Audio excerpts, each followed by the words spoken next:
Perhaps we need some outside universal threat to make us recognize this common bound. I occasionally think how quickly our differences worldwide would vanish if we were facing an alien threat from outside this world.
Good evening and welcome to Spaced Out Radio tonight.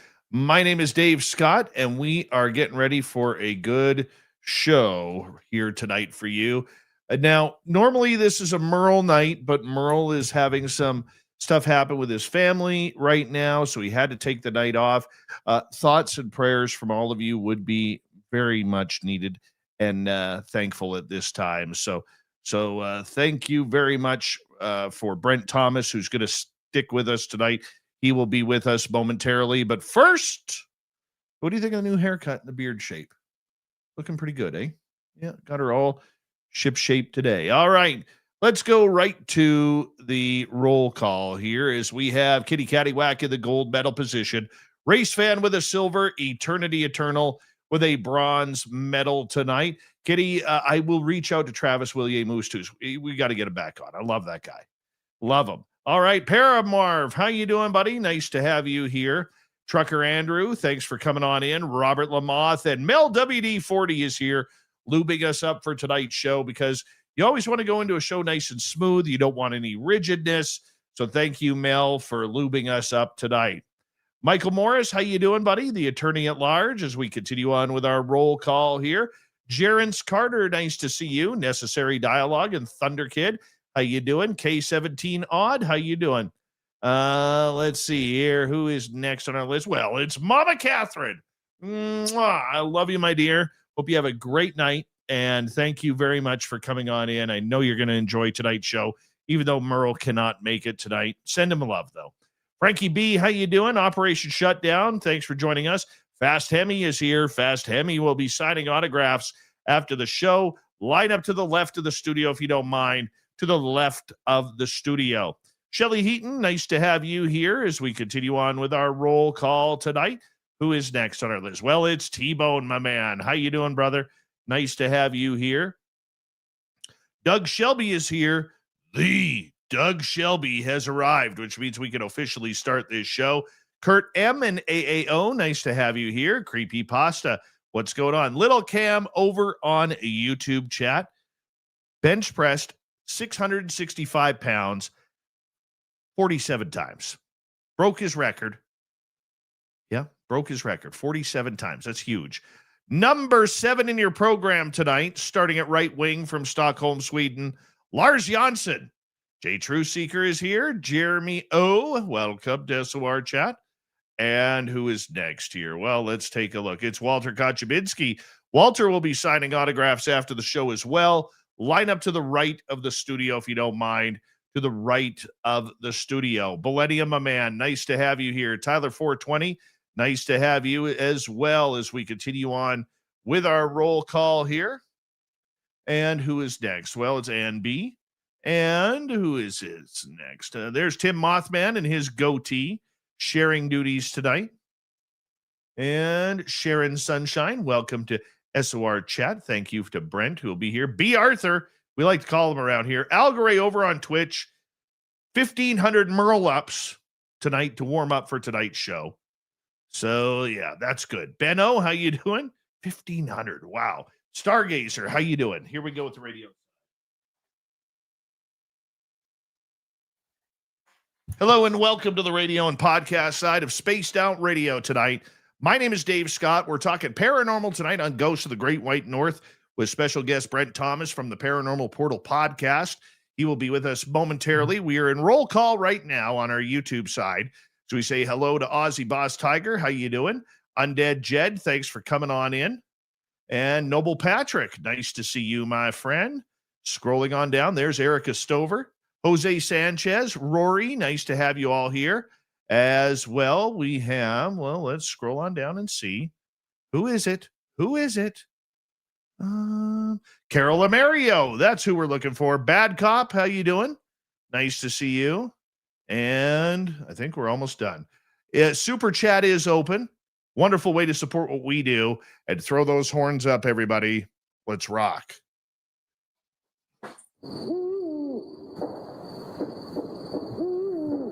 Are you ready to hear your mystic voice of the night?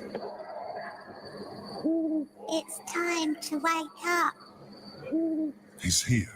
Shush. Be quiet. He's ready for you to listen.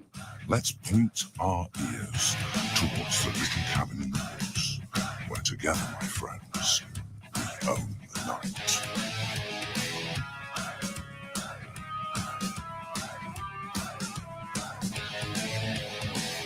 It's time for Spaced Out Radio with Dave Scott. From the mountains of central British Columbia to you listening around the world, this, my friends, is Spaced Out Radio.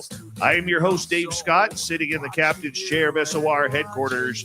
We welcome you to tonight's show on our terrestrial affiliates around North America, digitally on every major podcast network.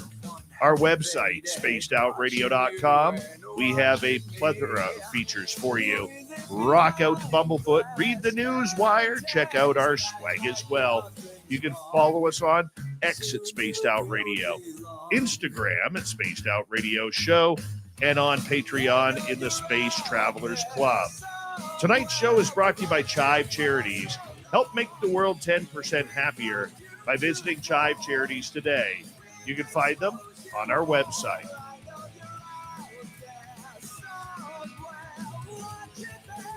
We're going to have a lot of paranormal chatter tonight, probably a little bit of Three-Eye Atlas, as NASA made big news today, as we continue to have a great show for Ghosts of the Great White North.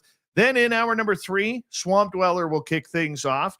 We'll follow that up with Katie Page with the Encounters from Rocky Mountain Research Ranch. And of course, it's the weird news of the week. Now, normally we have our main man, Merle, from the Paranormal Road Trippers on the show tonight for Ghosts of the Great White North. It's a monthly edition where we really specify about the paranormal and supernatural and hauntings and everything like that. Merle, though, is having a little bit of trouble right now, and it's not good. His father is not doing very well, so Merle is spending time with him. And we would ask that everybody in Spaced Out Radio Land literally takes the time to have a prayer, send some healing, whatever you can, positive vibes to Merle and his family during this very, very rough time. Merle lost his mom a few years ago, and things aren't looking very well for his dad. And I can just imagine how he's feeling right now, because Merle's a pretty emotional guy. He really is an emotional guy. So it is something that we really want to, send that love out. Sometimes, they may not hear it, but they could feel it. And that's what we want to do tonight, is send a bunch of love out to Merle and show him some love and admiration that we have for him from the Spaced Out Radio family, because I've lost one parent. My mom passed away a couple of years ago. And I know that was pretty tough at that time for me, but, I can't imagine, being and losing both parents at this time. Like, my father is still alive, so it is good that I still have one parent left. And believe it or not, I actually even have one grandparent left. My dad's mom, my grandma is still alive. She'll be 98 years old in January. Still going strong, still working it, still loving life. You know, she may not, fully appreciate living in a home, but you know what? She's doing well. She's doing well, and we like her. We still like her. I miss her pancakes. You ever look back on your grandparents and think, man, I would love to like have my grandma's soup or my grandma's pancakes. My grandma used to, I give you an example. I'm Ukrainian by heritage. I used to love pierogies. Now, I don't eat them. It's not because I ate too many as a kid. Not at all. Wasn't that at all. It's that my grandma can't make them anymore. And nothing really tastes as good as grandma or mom's cooking. You know what I'm saying? So that's where we are. That's what we're doing. And now let's bring in our guest. He is the host of the Paranormal Portal podcast. He fills in quite a bit here on this show because, well, he's just a damn good guy. He really is. And, you expect more from a person from Idaho, but, this is enough. This is enough. No, I tease. I very much tease. Very good friend of Spaced Out Radio is the host of Paranormal Portal podcast. We call him B. Arthur around here because Brent Thomas is absolutely golden. There he is. Wow. I'd like to thank my parents. Thank you. How you doing, brother? Not bad. Not bad. Thank you for filling in for Merle tonight. And I know he appreciates it. I let him know, and he said to say thank you to you tonight. Oh, yeah, it's my pleasure. I'm always happy to get on here whenever you need me, brother. I'd be here every night if I could be. Don't tease me, man. Do not tease me like that, because sometimes I'm like, do I really want to do a show tonight? And yeah, of course I do. Big shout out to Len Novin at our station on the Bull down in Apache Junction, Arizona. You know what he told me the other day? What's that? We have just at the Bull alone around 90,000 listeners a night listening there. Oh, that's our fantastic. show. 90,000. Ooh. How amazing. Cool is that? That's amazing, brother. That's a lot of people, man. Well, the signal, his radio signal bleeds right into an area of Phoenix that has population of about 1.5 million. And about 90,000 of those listen to his nighttime radio. And guess who's on the nighttime radio? We are, baby. We are. So thank you, Len, for that great news the other day. I really did appreciate that. That's amazing. I mean, that's 90,000 people with exceptional taste, Dave. Exceptional taste. And there's a bunch of people listening in down in that part of Arizona that are wearing socks with sandals. Oh, nothing spells summer better, I think. You look like a socks with sandals kind of guy. Actually, I'm a barefoot kind of guy. I would go barefoot everywhere if I could. Ever since I was a kid, I just hate wearing shoes or socks, but the cold temperatures make me acclimate anyway. But I'd be in sandals, flip-flops all day long. Oh, me too. Yeah, for sure. Me too. I hate flip-flops, though. Can't stand them. Oh, I like them. I've grown to love them. You know what? You'll hate me for saying this, and a lot of people will. But everybody's got their flaws. I mean, there are people in this world who like soccer, and there are other people in this world who like the Toronto Maple Leafs. All right. But I will say this. I know I'm going to take some heat, but I traded my flip-flops and sandals for Crocs. Did you really? Way more comfortable shoe. Ugly as hell. Okay. You don't, if you're single, you're not picking anybody up wearing Crocs. Yeah, you should already be dating established by that point. Yeah. You should be married or at least on your second or third marriage and have gray hair like I do to break out the Crocs. And let me tell you, my feet have never been more comfortable. My young son wears Crocs all the time and swears by them too. But I think they just keep looking like those old clog shoes, those wooden Danish shoes. Oh yeah. And it's like, wow, if they'd only drilled holes in those, maybe we'd still be wearing wood shoes, Dave. But they do seem comfortable. I got to admit, it's like walking on a sponge, isn't it? That's right. It Yeah. really is. Honestly, they between those and the this shoe brand has been around forever, but it's a men's dress shoe. I'm not sure if they make women's shoes, but Clark's. Have you ever tried a pair of Clark's? No, that's They are the most comfortable shoe I've ever worn. Like dress shoe. oh, okay. Yeah, most comfortable dress shoe. Here's my question for you. Okay. This is a serious question before we get into any paranormal stuff tonight. Looking back at your grandparents, okay, what meal do you miss of your grandma's if you could wish to eat it one more time? My grandma used to make a dish.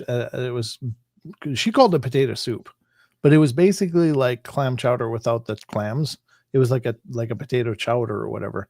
And it was amazing. And I kept asking her over and over, especially as, I grew up and became more of an adult. I was like, Grandma, how do you make it?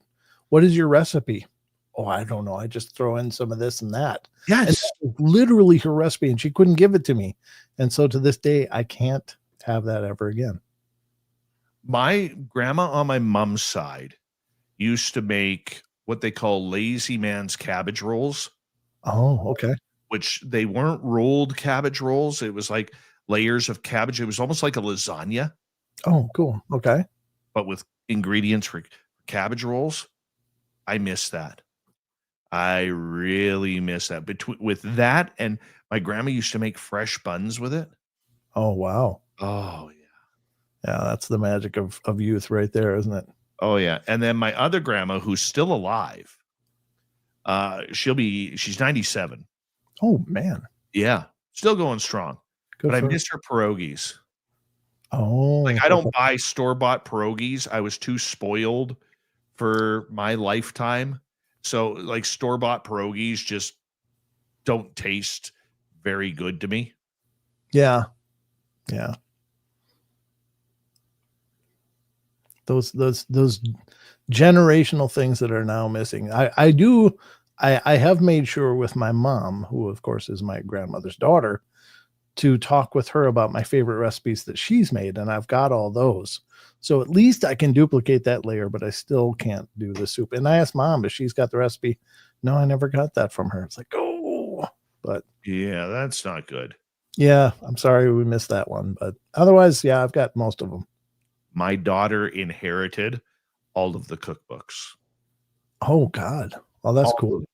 When my mom passed away, one of the things that my mom wanted was my daughter to take all the cookbooks. So my daughter got all of my mom's recipes. Oh, nice. That's awesome. Yeah. My daughter is a fantastic young cook. Ooh, fantastic. Yeah, that's especially those family recipes. That's the magic that nobody else can give you. You can't find it in the store. You can't find it in restaurants. It's those home recipes that are just bring you right back, don't they? Oh, totally. Yeah. Totally. I mean, you miss the ones that leave. I mean, but that's the beauty of memories. Yep. You'll forget most of the memories, but the good ones like the pierogies or whatever, you'll always remember. That's for sure. That's Yep. for sure. All right, man. You are a paranormal fanatic, aficionado, whatever you want to call yourself. Sure. The golden voice of the paranormal, B. Arthur, on the Paranormal Portal podcast, which can be found on any streaming service. Yeah, man. Good job for that, by the way. Oh, thank you, brother. Yeah, I've loved doing the shows. I was a really late bloomer in life. I never knew what it was I was supposed to do, and I did a lot of different things. But man, when I found my way into doing shows, it was like, I'm home. This is where I want to be. What do you love about the paranormal? Why does it intrigue you so much? For me, the big thing was, and I'm not one of those people that grew up with experiences like I didn't. My earliest experience was 14 years old, but I always loved the idea that it just still proves that we have a lot to learn. Like, the arrogance of our world and our societies is like, oh, this is how everything is. Just ask us and we'll tell you. But I've always been enamored with the idea that there's still magic and mystery in the world. that it's not all conquered and it isn't all labeled and on a shelf in a lab somewhere. Like, this is the stuff nobody really can explain, and it keeps us exploring, it keeps us pushing into the worlds of possibility. And I love that this stuff is a constant reminder that we got a long ways to go, so for me, that's really it. It's the idea that we're not there yet. We got a lot to learn. Do you think the mystery of wanting to know whether or not there is true life after death, do you think that's what it's about? Because I look at the paranormal in a number of ways, Brent. I look at it, you have the thrill seekers who are out there just to get an experience. They want to hear a knock on a wall or, have that spooky experience. You get the people who are out there for their social media clicks. They're not trying to solve anything. And I've always kind of had a joke in jest on this show. How do you screw up a paranormal investigator? You ask them, what do you do with their evidence? Right? Sure. Like, honestly, it's actually appalling, that, well, what do you mean? Well, we collect it. Okay. Well, what do you do after you collect it?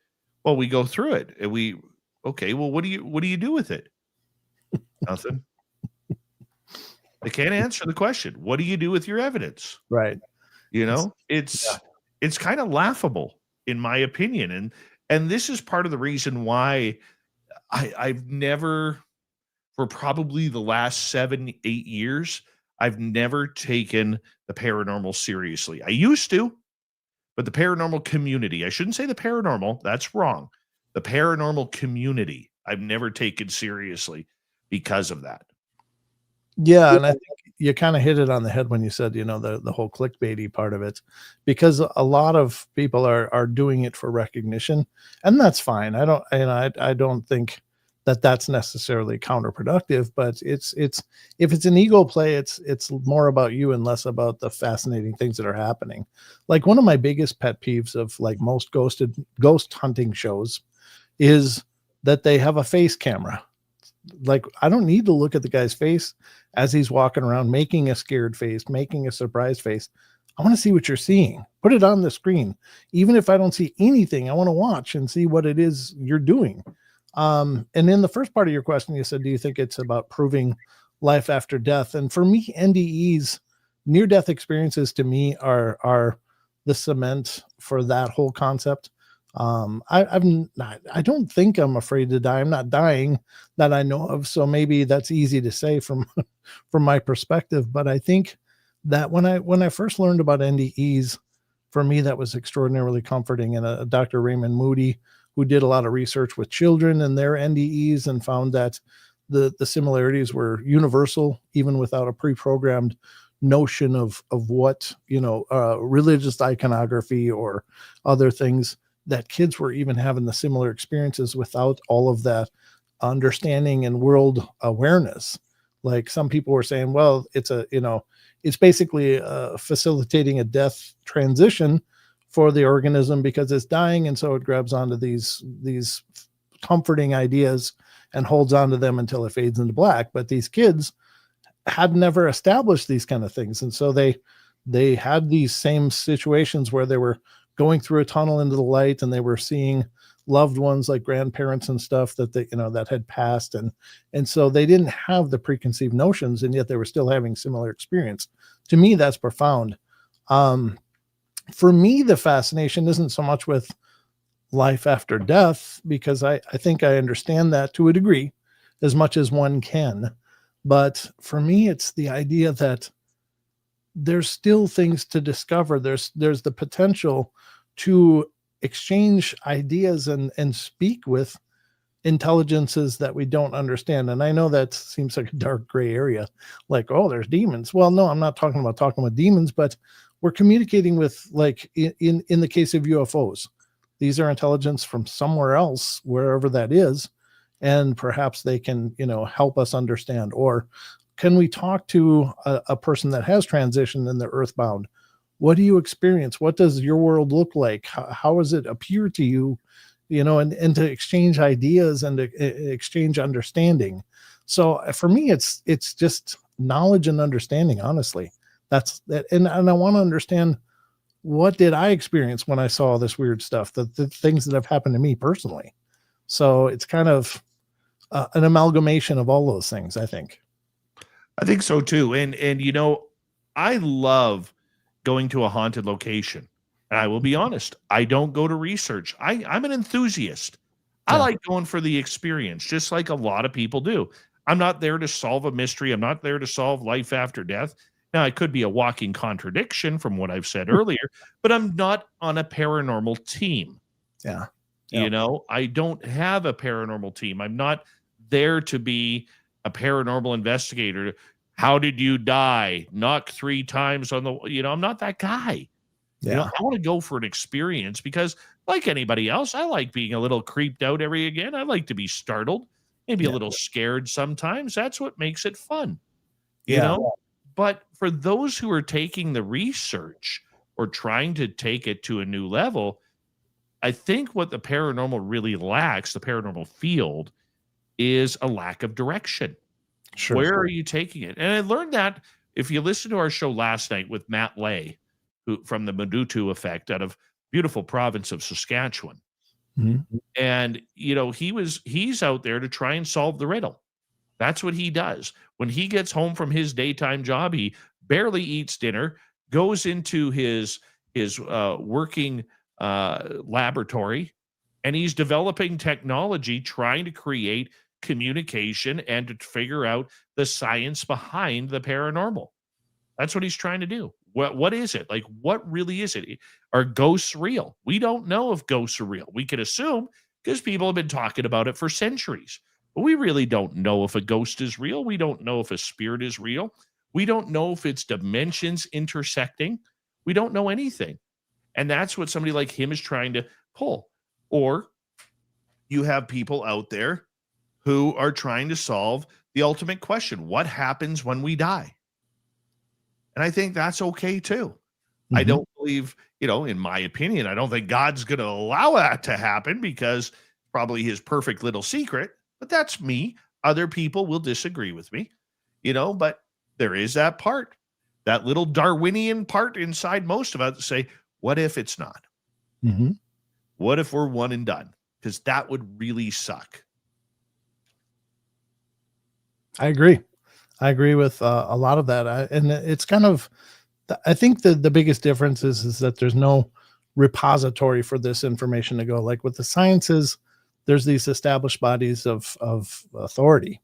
And so for the scientists doing research, they do their research, they submit it for peer review, and then maybe it'll get entered into the annals of science, and become some part of the whole body of work. But for our end of it, there isn't any one body, and there's a lot of competing bodies or whatever. But it tends to be oftentimes more of an ego play.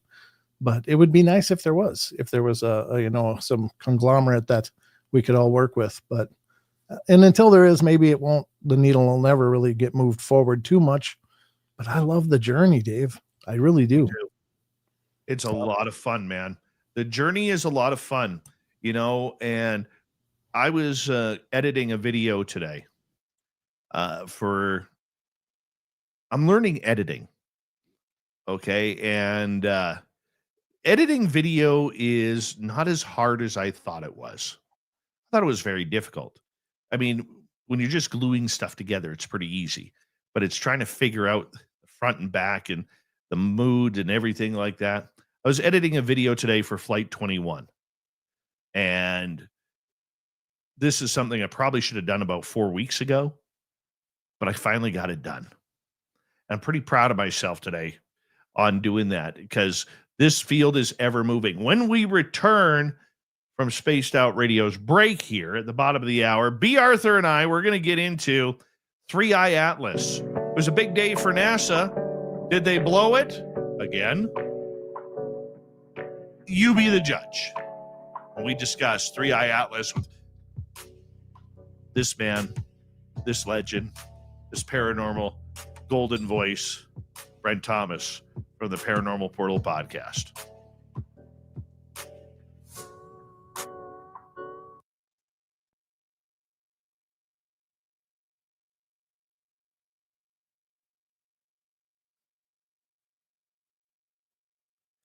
All right, we're clear. Yes, T-Bone. I have made a new Flight 21 video. I have. And I had to learn how to do it. I had to teach myself how to edit. And I get really anxious with things like this. Okay, because technology kind of scares me sometimes and it gets my anxiety going crazy. And so I had a real fight with myself to try and figure it out. But then I learned something because on my phone, I use CapCut. And I'm getting pretty good with CapCut. Mhm. And I don't know why I didn't think about this, but a couple days ago, I actually went and Googled whether or not CapCut could be used on PC. And lo and behold, it could. I did not know this. Gotcha. So after a couple of days of staring at it, because it looks so different from the phone, obviously, I decided I was going to try it out. And hot damn it, it worked. It worked. Now I just got to play with it a little because there's some features in there that I want to learn that look really cool. Yeah. Okay. But I'm pretty proud of myself. Good for you. Not the best. It's not the best, but for my first time, I'm pretty happy about it. I am going to, let's see here. Let me go to the old channel Rooney here. Because it is hidden right now. It is sitting, just so you know, T-Bone. I'm saying this for you, buddy, because I know you have loved this series. It is sitting right now in our, where is it? Where is it? It should be sitting in here. It said it was sitting in here. Where is it? I had to give access. Where is it? Damn it. Now I got to find the thing. Now I need to find the thing. Because it's not sitting where it's supposed to be sitting. Damn. Hate that when they don't sit where they're supposed to. Well, now I'm confused because I downloaded it to the YouTube channel. Took me like an hour to do it, too. This is the new video, you said? This was a new video. Let me take a look, too. Yeah. Okay, let's see. Damn it. I'm going to have to look hard for this one. Well, if you click on videos, it should bring up the top should be the newest one, but Yeah, it's not on here. did you publish it as live or did you No, make it? I haven't published it. It's supposed to be private. Oh, well then, yeah, I couldn't see it. But if you click on your videos, well, if you go to content on your, I am. I'm there right now. and on the top of the list, do you see the video? Yeah. No.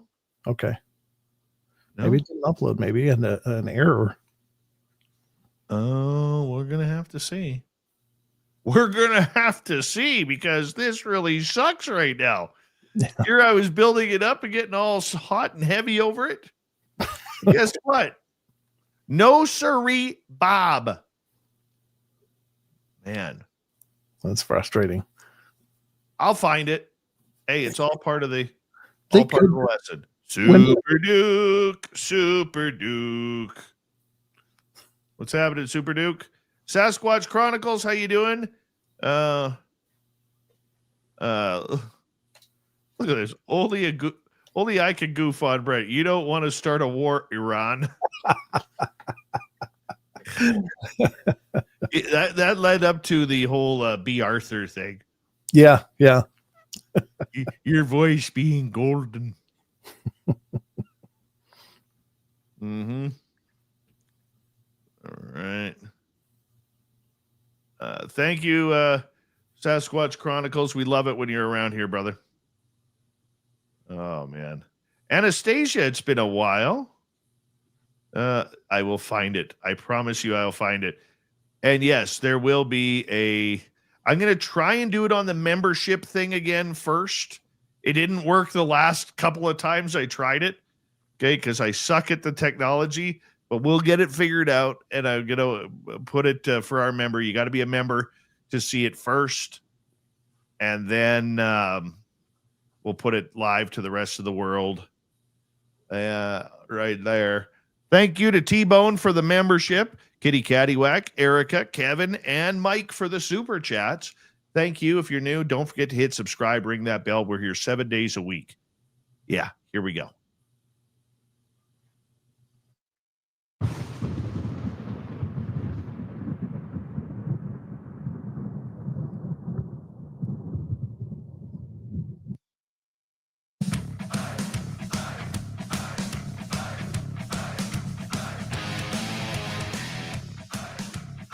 Here comes the second half hour of Spaced Out Radio tonight. My name is Dave Scott. Thank you very much for tuning us in wherever you are on this beautiful planet we call Earth. Hey, we want to remind all of you that if you've missed portions of this show or others, you know you can always check out our free archives on YouTube or any major podcast network. Our website, spacedoutradio.com, we have a plethora of features for you.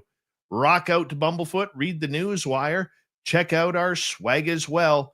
You could follow us on X at Spaced Out Radio, Instagram at Spaced Out Radio Show, and on Patreon in the Space Travelers Club.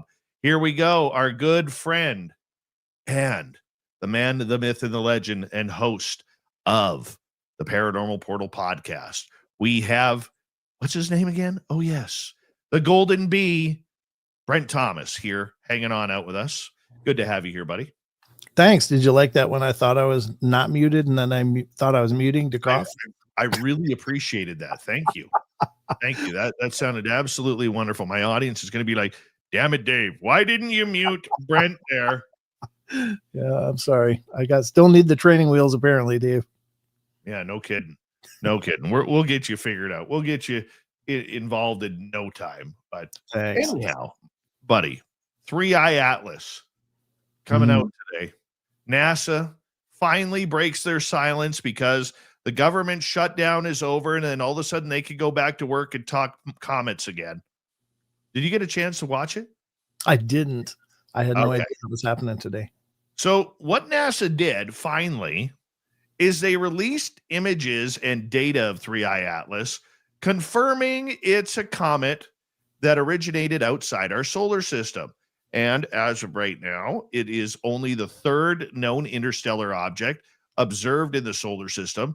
Multiple spacecraft and observations, observatories, including missions orbiting Mars, a solar observatory, and a ground-based telescope, had been used for the campaign to the study. NASA specifically said, guess what? They found no evidence of technosignatures. So, UFO people, it ain't aliens. It is not aliens at all. So here's where it is a little bit weird, though, okay? Because they kind of poo-pooed it and then showed a bunch of absolutely terrible photographs, because that's what NASA does, okay?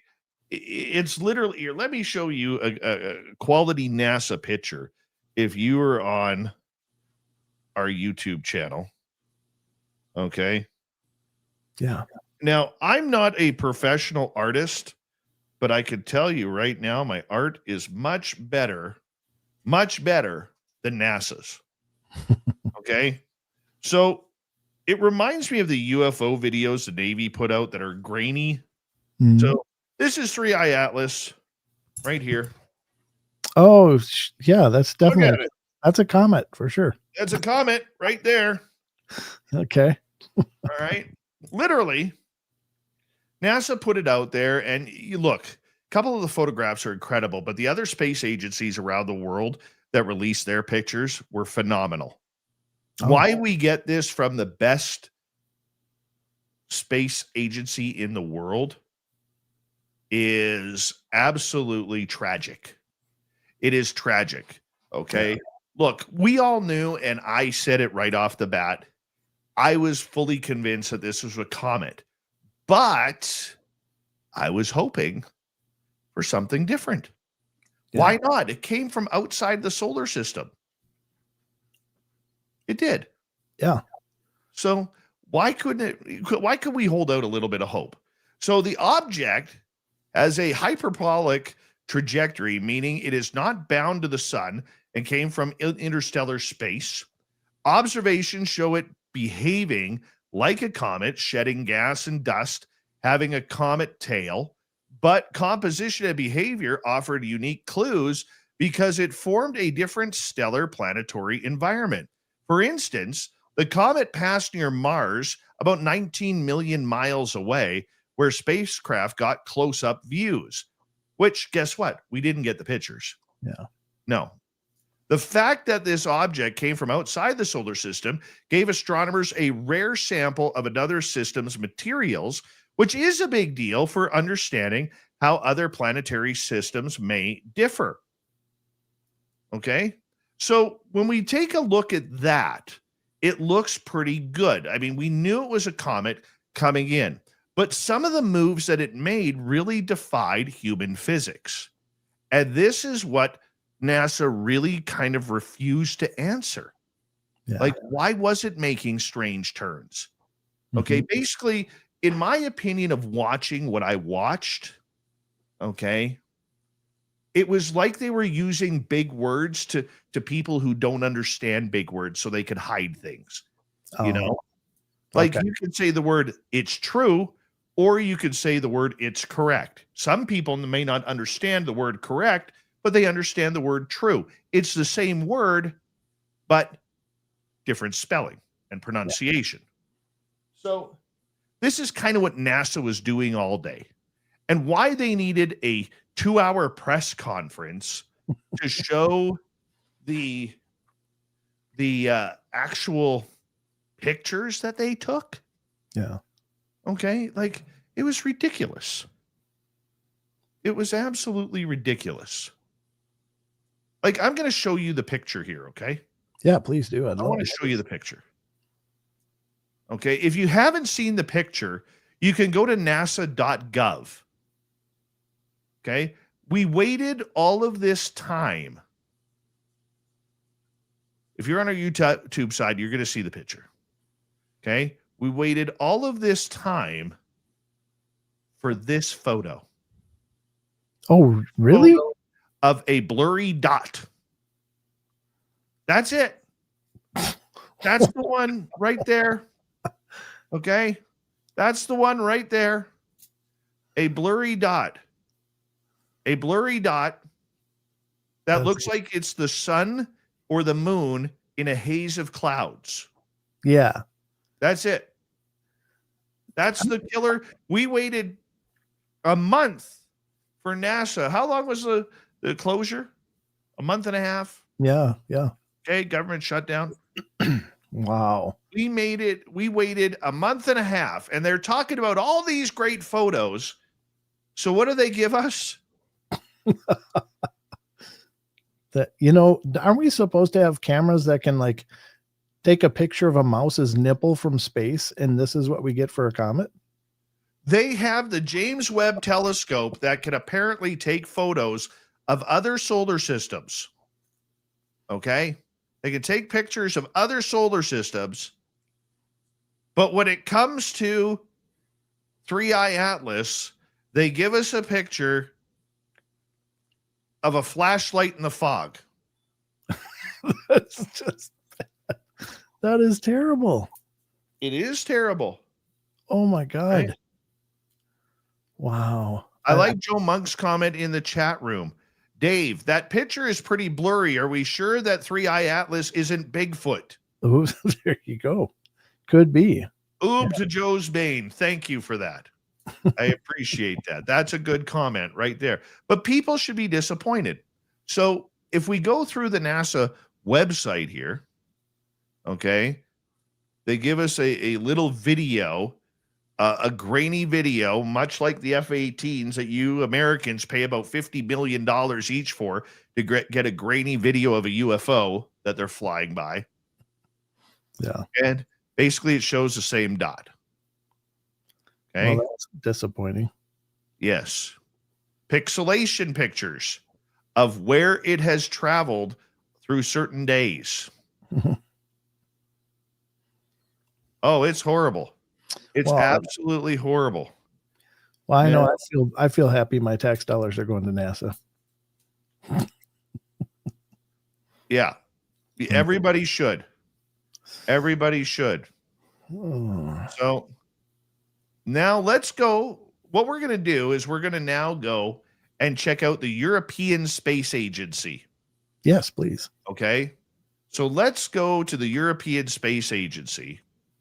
And the first thing they have is an actual filmed, timed, obviously edited video of 3-Eye Atlas looking like a star in the sky, flying through space. Cool. Yeah. Very cool. Much better than NASA. Right?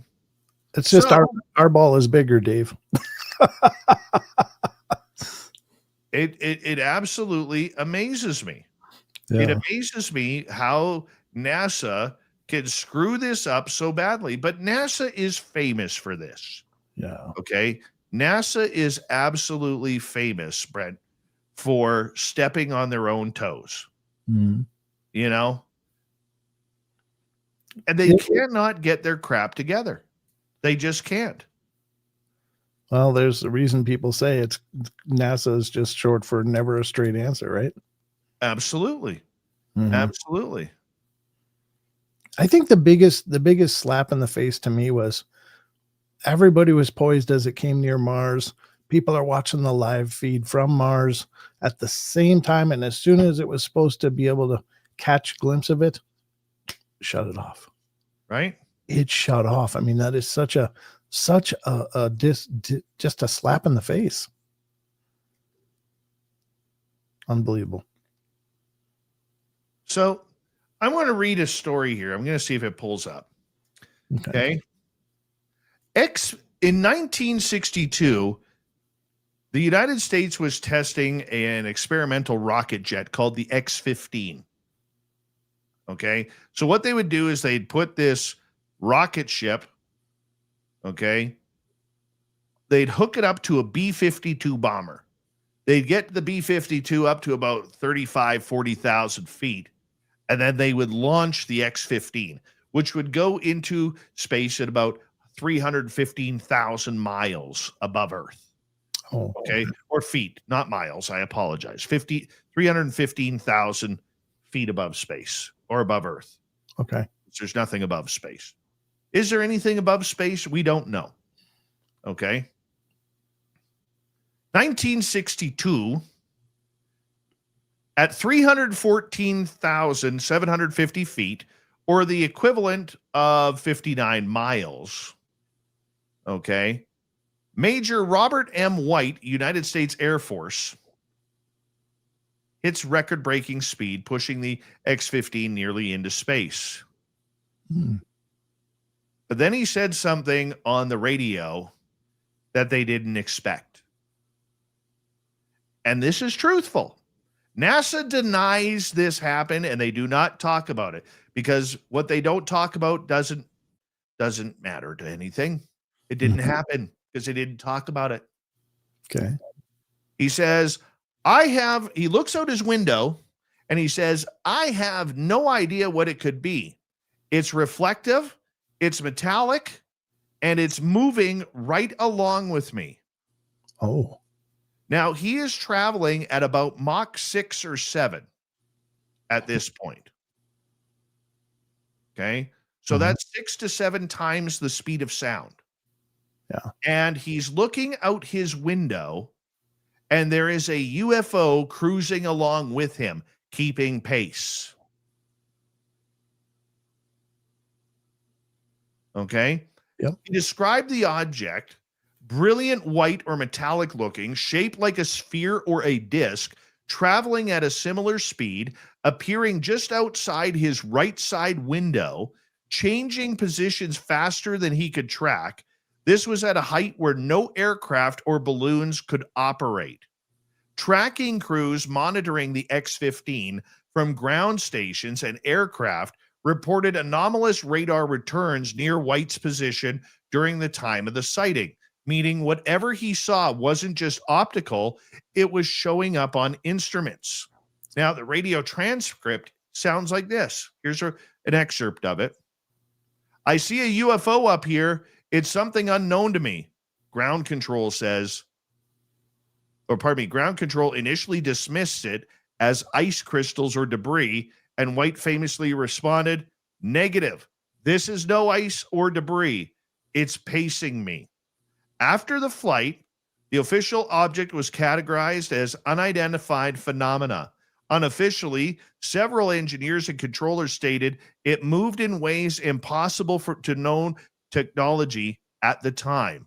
What White himself later said in an interview, it was not space junk, not a reflection, and not anything I recognized from our inventory. Jeez. Okay, so Yeah. why does this account matter to 3i Atlas, right? Because NASA lies to the American public. Yeah. When a year and a half ago, they spent $110,000 of your tax money, which is a drop in the bucket in a budget. It's like you and I going to the store and spending $1 on a scratch and win. Okay, they spent $110,000 to have 14 scientists come in and study them UAPs. Okay? Yeah. And they said they found nothing in NASA's closets. Nothing. I'll bet they did. Okay? And I will tell you how I pulled this story up because I've known about it for years. And then Darcy Weir put it in one of his documentaries that can be found on Amazon and Hulu and all of the streaming services. Okay? Mm-hmm. If you go to ChatGPT, the records are all right there. Oh, nice. Okay. So you can confirm everything right there. Gotcha. And it gives you everything that it did happen. And how does that so if you take AI, whether you trust AI or not, AI takes a matter of seconds to scour the entire universe of history and notes and stories and everything and glues it all together in about 3 seconds. Yeah, it's astounding. Okay? About 3 seconds. Mm-hmm.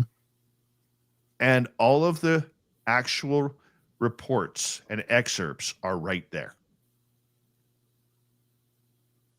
So this isn't something that's being made up. It isn't something that we're trying to just pick an anomalous story out of the top of our heads. Yeah. Okay. It was right there. 315,000 feet above Earth, and he is being followed, paced by a UFO. This is a trained observer. Mm-hmm. So just so that you know, Major White, in order to be an X-15 test pilot, you had to be highly trained, you had to be ultra disciplined, required to be exact in their observations. So when he's saying he's looking at a spaceship, they're saying it's ice or debris. He's trained to say what he is seeing, and he's trained to know what ice or debris in space looks like. Yep. Okay. Now, here's the interesting part. Joe Walker, John McKay, and some hero that you may recognize the name, Neil Armstrong, all piloted the X-15. And they all reported anomalous objects during high altitude mission. Walker even filmed 2 objects on a 1964 X-15 flight using onboard cine cameras. Oh, Where's cool. the footage, NASA? But instead, we get a flashlight and fog for 3i Atlas. Yeah. Nothing to see here, folks. Absolutely. We knew, and Rob G, who played it on our channel on YouTube earlier today, and Rob had an incredible audience. He had over 700 listening on X alone. Wow. Good for him. Okay. Great job. Mm-hmm. He even pointed it out that NASA just they don't get it. They don't get it. And this is why people love him or hate him for his politics, but this is why people love Elon Musk. Yeah. We may not see the UFOs that are flying around SpaceX rockets, but he's given us through the cameras, through the lenses, and through, everything possible. He's given us a better taste of what it's like than NASA ever has. Right. NASA's still living on the legend of Apollo. That's 50 years ago. Yeah. It's ridiculous. It really is. Yeah. I think the problem with NASA is it's still a government funded organization. And so even though it's supposed to be independent, it's still not. More of the same. It is. Yep. And these are supposed to be some of the smartest scientists when it comes to space in the United States. They get paid a lot of money there. Okay. You don't become a NASA scientist and make $32,500 plus benefits annually. Right. Okay. I'm going to Google that. What is the average salary for a scientist at NASA? Let's check it on out. Okay, the average salary for a research scientist at NASA starting is at $94,000 a year. Ooh. Up to $148,000 a year. Okay. So the median salary between employees is $118,000 a year. A research scientist at the Jet Propulsion Lab, JPL, their average salary is $178,000 a year. Oh. If you're a data scientist, your average salary is around $105,000 a year. That's good money. Yeah, it is. Okay. And by the way, if you are a senior scientist, you make between $160,000 and $200,000 a year. This is your taxpayers' dollars at work. It really is. Okay. And trust me, there is probably some Canadian funds in there too. We can't afford anything these days because we ship all our money out of country. Okay. Yeah. Thank goodness for our government. Yeah. But you pay all those scientists, and that's what you get with 3i Atlas, is a horrible, horrible photo of a motorcycle headlight in fog. In fog. That's actually insulting. It is. Mm-hmm. It totally is. And I'm sorry to rant on it, but NASA has such a history of this. I like NASA. Okay, I like astronauts. I still get excited when I see a rocket go into space because I know I'm not smart enough to ever be that person who has the brain capacity to figure out how that works. And I envy those people, okay, who have the smarts and the intelligence to think beyond the stars. Okay, it is a brilliant career for brilliant people. Why can't we be brilliant together? Because most people, Brent, forget that NASA is a military organization. Yeah. Yep. They are a military organization, and their number one job is to make sure that the secret satellites that are out there, the secret UFO stuff, the secret of 3i Atlas, and whatever else may be out there, stays a secret. And they know the American public is never going to call them out on it. And that's the story. So, in my opinion, if I were to grade NASA today, I would give them a very strong F. Brett Thomas, we call him B. Arthur around here from the Paranormal Portal podcast. We're going to get into some ghostly stories when we return.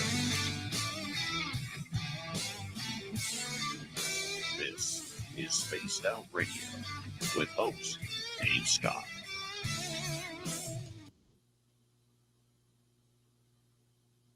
I'm sure there will be people who disagree with me on that, but that's okay. I don't at all. It's just been too many disappointments. Absolutely. Brent, I'm going to take a quick break. I'm going to put you in the green room. I'll be right back. Be right back, everybody.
All right, I am back.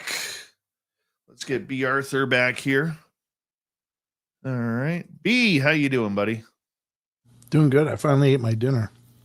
Let's say hello to Knight Rider. How you doing? I know there's a bunch of you I didn't get a chance to say hi to yet. Hi, Sandra. Hi, Sandra. Hi, Sandra. Charles Wempy, how you doing? Andrew B, nice. Excuse me. Nice to see you. And who else is here?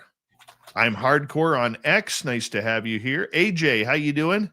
Sajika, how are you? Or Sajika, how are you? Jose Sanchez, thanks for coming on in, buddy.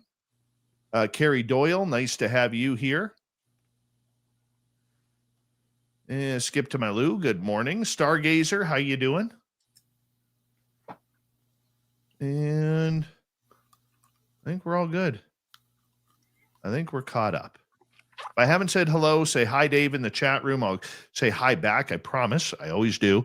Thank you to T-Bone, my man, for another great membership gift. Kitty Caddywhack, Erica Stover, Kevin M., and Mike Bothwell, and T-Bone again for another membership. Thank you, my friends, for supporting this channel. If you're new here, do us a favor. Hit subscribe. Ring that bell, as we are here 7 days a week. And, of course, you could shop at our Spaced Out Radio store on our website. We do not have ugly swag, people. No ugly swag. So make sure you check it on out. Here we go.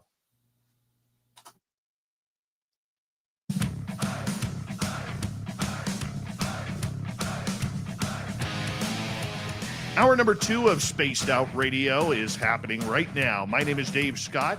Thank you for joining us as Ghosts of the Great White North with special guest Brent Thomas is here tonight to hang on out with us. And it is absolutely great to have you here. Hi to everyone listening in on our terrestrial affiliates around North America, digitally on every major podcast network.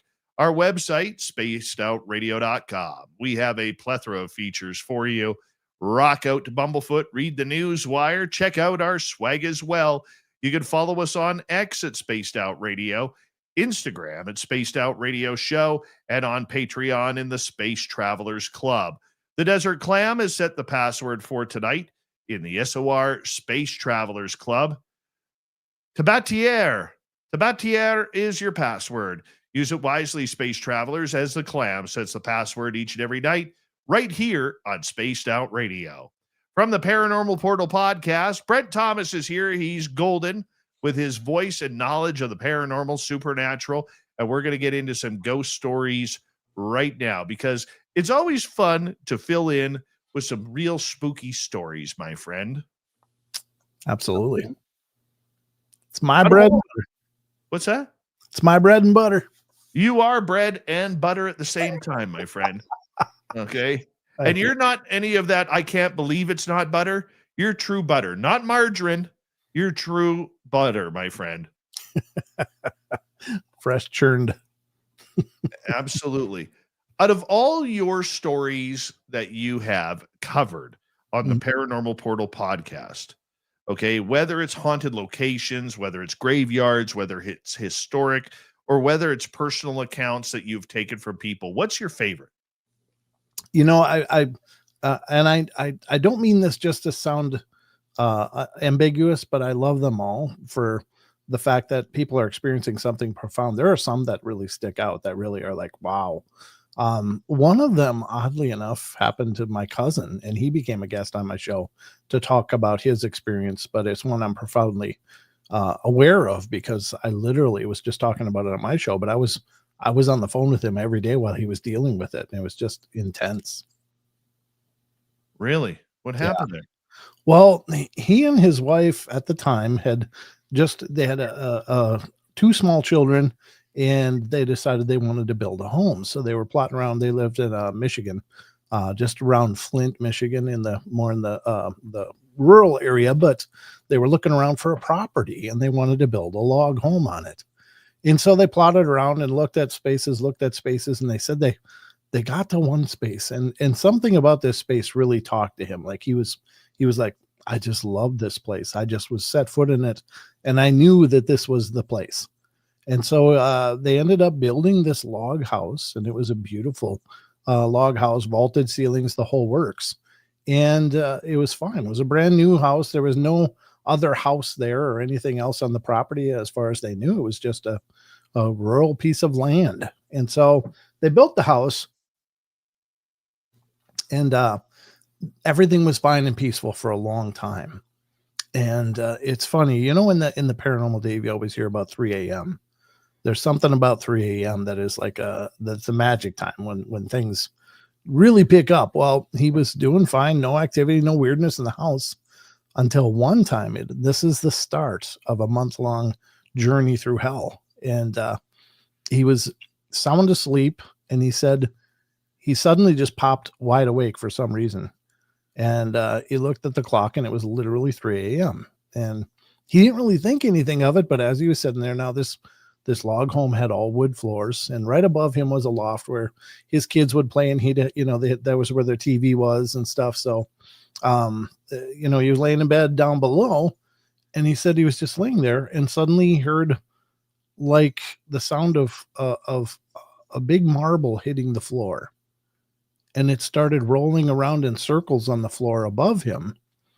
And he thought that was weird. And then he heard the TV come on, and it came on like full blast on. He's like, oh, he's got these small children. So he thought, well, my kids must have woke up and decided to go watch TV, but it never set an alarm because he has a home security system. But anyway, he goes and checks it out. And sure enough, the TV's on full blast. Oh, and yeah, I mean, all by itself. And that marble was rolling around the floor before that, just before the TV popped on. So he's like, I shut it down. He said, I felt really weird. It felt really uncomfortable, but what do? It's maybe something glitchy with the TV or whatever. But from that moment on, every night, nearly every night, he would wake up at 3 a.m. and there would be some incredibly profound thing happening. Some feeling of a horrible dread that was just all encompassing. One time he said it just got done. Then this wasn't at 3 a.m. when this happened, because 3 a.m. was a constant thing, but the activity was throughout the day, night, whatever. He was in his daughter's room, had just laid her down in the bed, and outside of her room, he said, was just a little incline into the woods.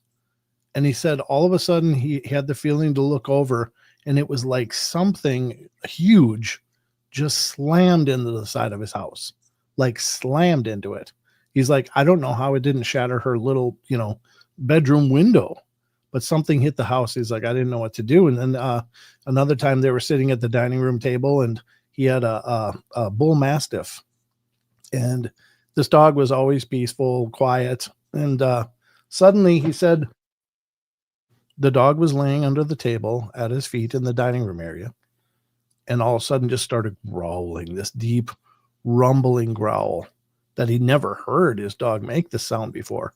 And then the hackles went up, and the dog came out from under the table, and suddenly just ran and rammed its head into the wall right next to the entry door. And he said it fell down and got up and just kind of looked around like it was confused, and then it started whimpering and came back and laid down. And then at another time, he had sinks turning on, weird light switch stuff, the TV coming on at night. But he said one evening, the kids were in bed, or no, it was an afternoon. It was an afternoon. And he said his wife and he were standing in the living room, dining room, kitchen area. It's all one big open lofted area. And he said they were standing there, and suddenly he heard this blood curdling scream, like a woman screaming as if she's being torn apart. This like this horrible sound. But he said it was a little muffled, and he thought it was coming from his garage. And he was like, and then suddenly he heard things just hitting the walls and going crazy, like the whole thing was just getting destroyed in his garage. And he didn't do it. He's like, oh my God. And then he said it suddenly stopped, and it was dead quiet. And he's like, oh my God. So he went out to his garage. Nothing was wrong. It was absolutely nothing going on. He said he didn't think anything of it, but he was a gun dealer as well. And he had a vault in his basement. And this is like a bank vault, the 2-foot walls, rebar, a real safe door, like a vault door on it. And he said he hadn't been down there for a couple of days, but that was right below his garage. But he went in there because he had something to do with a transaction or whatever. He opened the vault door, and inside, these are all reinforced concrete walls where he had drilled in lag bolts and put up hangers and stuff for his firearms. He said every one of his guns and his mounts on the wall were torn out of the concrete and in a pile in the center of this room.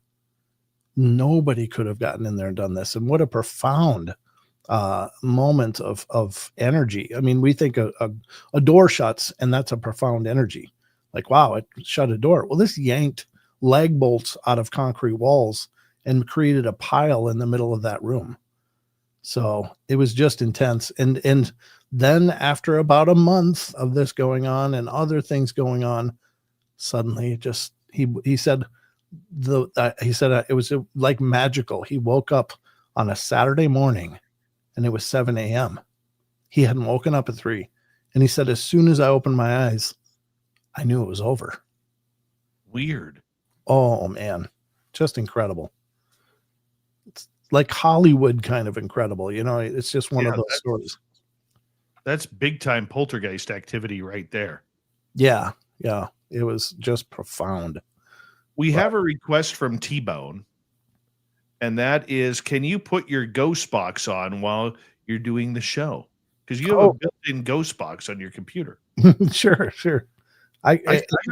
You and I need to talk about that, because I'd like to add that to our repertoire here. Sure. Yeah. Whoops. What's going on? It's yelling at me about something. Oh, I'm not liking this.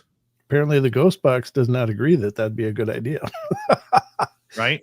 Let me reopen it and I can do that. I don't know what's going on. It's not working. That's weird. It's never done that before. Yeah, to God, that's not normal. I've never seen it do that before. Well, we'll get to it. Yeah. We'll get to it. All right. I got to tell you one of my spookiest stories.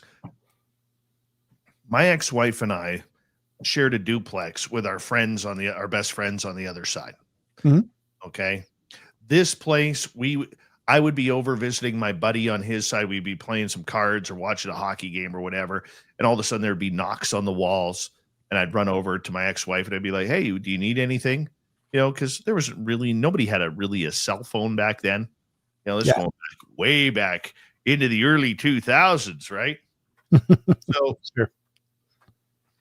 This one night, I get home from the radio station at about 11 o'clock, 11:30 at night.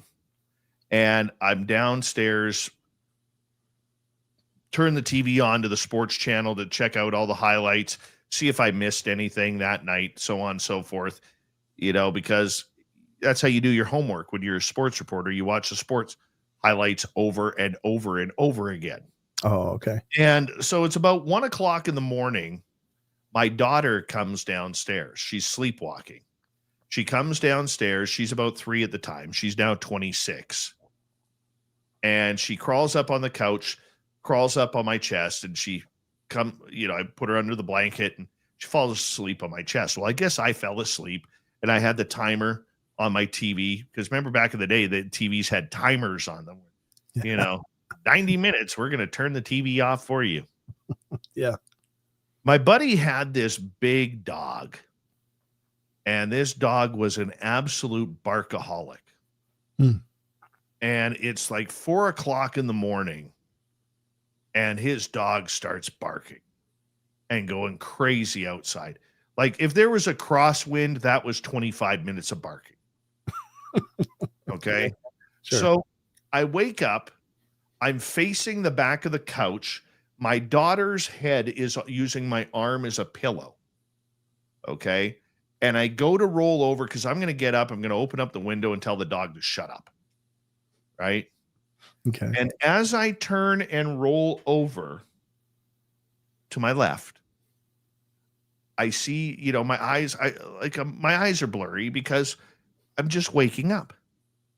But I could see something in front of me. And this is going back to the VCR days. Oh, yeah. Okay. Where I could see the time on my VCR through this blurry image of 4 o'clock in the morning, 4 o'clock on the dot.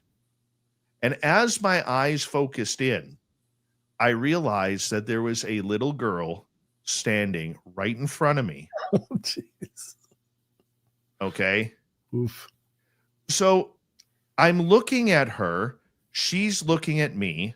She's got one of these like 70s little nighties on. Okay. She's wearing a nightie. Her hair is all like ringlet curls, the pudgy baby face that that, they have at 2-3 years old with the chubby cheeks, and her eyes are dark. Dark. And she's about 2 feet away from me, 2.5 feet away from me, and she's staring at me. So I did what any man would do. I grabbed the blankets and I threw them over my head, and I started panicking, right? I'm like, panicking. And I pinch myself. This is, we'd had some weird ghostly stuff happen, but this was the first time I'm seeing a ghost. Yeah. Okay. That I know that I'm seeing a ghost. And I take a deep breath. I'm like, okay, I'm going to flip the blankets over and I'm going to sit up and look right now. And I turn the blankets over, sit up and look. She's gone. Oh, thank God. Okay. So I grab my daughter. We run upstairs to my bedroom. I keep my daughter in my room that night with the wife. The wife's like, what's going on? I'm just coming to bed, hon. Just coming to bed. Right. And go back to sleep. Kind of give my ex-wife an explanation of what happened. Okay. Not much of one. 4 nights later, I'm at my buddy's house playing. We did this thing on a Friday night or whatever nights we were off, where we would have like an all-nighter playing Madden football. Oh, okay. Okay. This is back in the day before it got way too technically advanced, where you could, still use 2 fingers, not 4 fingers and all this kind of stuff. Right. And all of a sudden I get a phone call at like 1:30 in the morning from my ex-wife. She goes, what time are you coming home? Oh. I said, I don't know. We're probably going to have another game here. She goes, can you come home now? Oh. I said, why? She goes, because our daughter and I are in our room and I don't want to come out.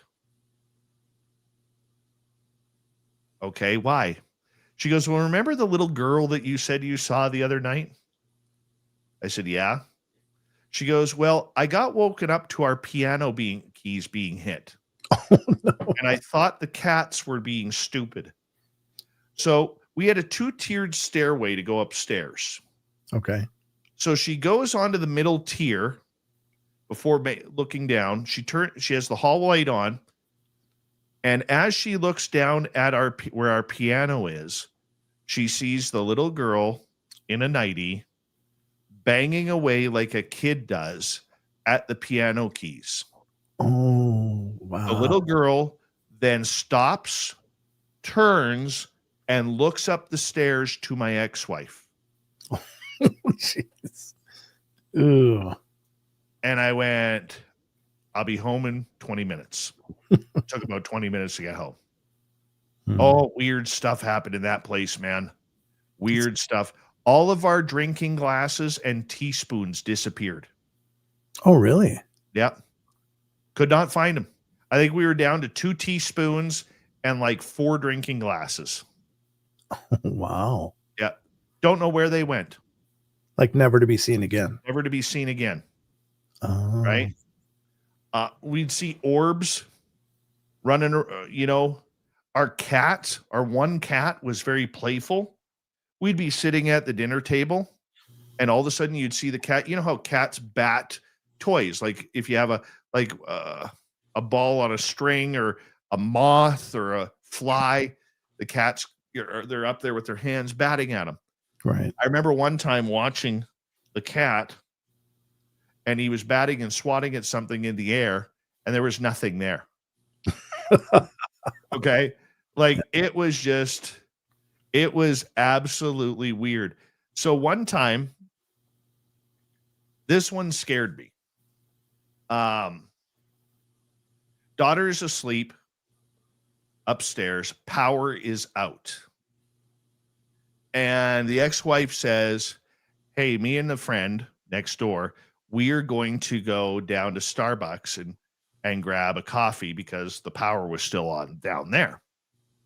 Okay, not a problem. I'll stay home.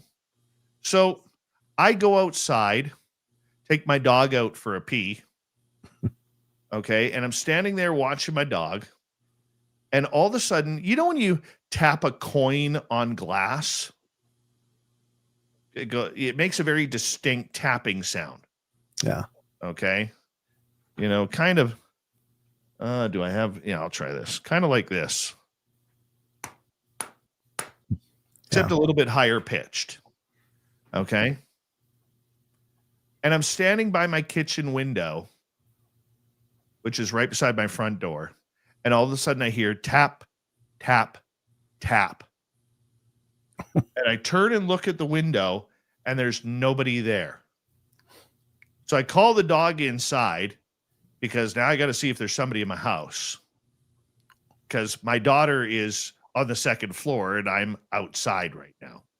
I'm just crapping my pants, right?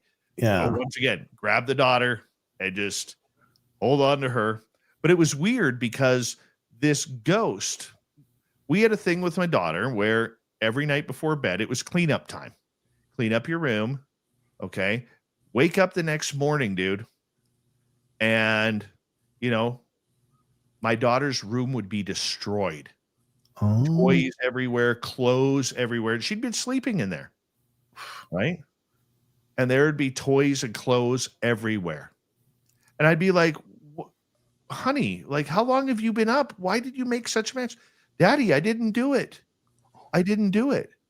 Well, who did? I don't know. Well, you must have done it. You know, pulling the old parent thing. Yeah. But then it started to make sense because one night, daughter is at grandma and grandpa's house. Ex-wife and I are sitting on the couch downstairs watching a movie. Okay. Finally have a night alone. We're watching a movie, eating some popcorn. And my daughter had a real squeaky door. And my ex-wife and I could not afford a good bed. So we had a real squeaky mattress. Uh-huh. And we hear my daughter's door open. And we hear the pitter-patter of little feet running down the hall and then using our bed as a trampoline. Like, you know how kids use mom and dad's bed as a trampoline? Absolutely. And all you hear is our mattress going, ee, ee, ee, ee, ee, ee, ee, you know? And I look at my ex-wife and she looks at me and I'm like, you've got to be kidding me right now. This place was active all the time. That's intense. Yeah. It was pretty crazy. Yeah. And the funny part about the squeaky bed was one day, my friend's wife, who lived next door, she calls me up and she goes, can you and your wife stop, please? Getting busy. I'm like, what do you mean? She goes, I hear you. I'm trying to put my daughter to bed for a daytime nap, and I hear you two going at it on the bed. I said, I lived in Mission, British Columbia, which is about an hour out of Vancouver. Mm-hmm. I said, I'm in downtown Vancouver, and the wife is at work in Abbotsford, which was a 20-minute drive. She goes, no, you guys are home. I hear you. Ooh. And I'm like, no, we aren't home at all. Can you go check if our doors are locked, please? She goes, screw that. I ain't going over there. If you got stuff stolen out of there, you're going to lose it. I'm not going over there. No. Yeah, that's how crazy that place was. It's intense. When we return with B. Arthur, Brent Thomas makes me laugh every time. The golden voice of the Paranormal Portal podcast. More paranormal stories when we return on Spaced Out Radio. And we're going to get into some high strangeness, maybe some monsters. And how about the anniversary of the Bell Witch? You like that story, Brent? Yeah, it's fascinating. We're going to get into that next. Spaced Out Radio continues with the second half of the show coming right up. Right now.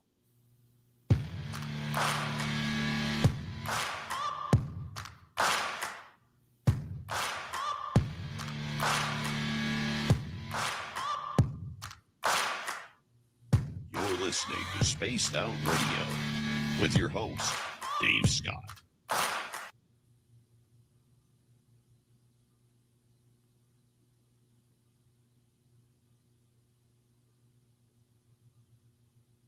All right, buddy, we're clear. Cool. Yeah, it was a scary place, man. Did you ever find out any history on that deal? Yes. Oh, did it make sense? Brought in a psychic. He goes, have you ever heard anything weird in your closet? And we would actually at night hear inside the closet like scratching on the walls, like a cat would scratch on the walls. Mm-hmm. And I'm like, yeah. He goes, I see 4 deaths on your property. Oh. He goes, I see an overdose in your closet, somebody who was like using heroin or something like that. Oh, no. And the person used to shoot up in the closet. He goes, have you ever had issues in your bathroom? Dude, the bathroom, it was scary. Was that? There's just something scary about that bathroom where all of a sudden, you know, you'd have a panic attack. I need to get out right now. Oh, wow. Right. And Yeah. apparently the little girl, according to the psychic, fell down this, like we had a really steep stairway. Okay. And the way he put it was she was being chased by her brothers at a game of tag or something, fell down the stairs and broke her neck. Oh, no. Okay. Handle it. And drown herself in the bathtub. And there was the ghost in the yard that was like historically an old ghost. Like it happened like well before the property was established. Oh, okay. Yeah. That's crazy. Yeah. It's crazy. Did your daughter ever have an imaginary friend? No. Okay.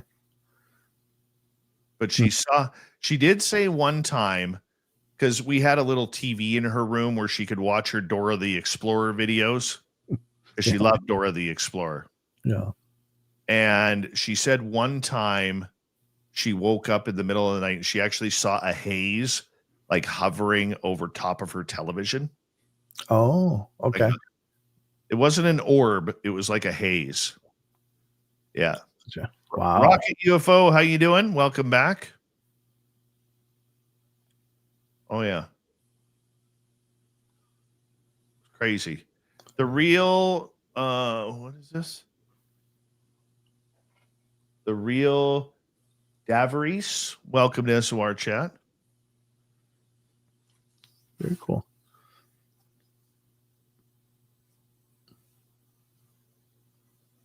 Yeah. T-Bone have a new name? Who? T-Bone's handle? Is that right? Yeah, he changed it. Oh, okay. That's that whole stupid YouTube thing. What's that? Oh, the numbers and stuff? Yeah. I gotcha. Okay. That makes sense.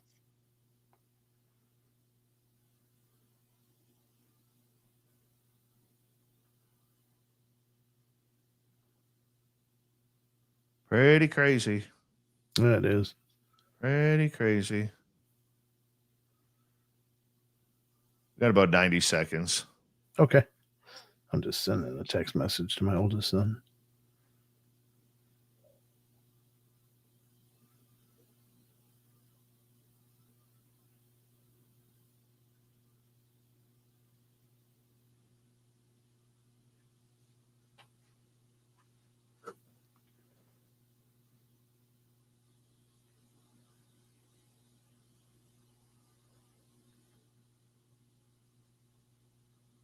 One minute.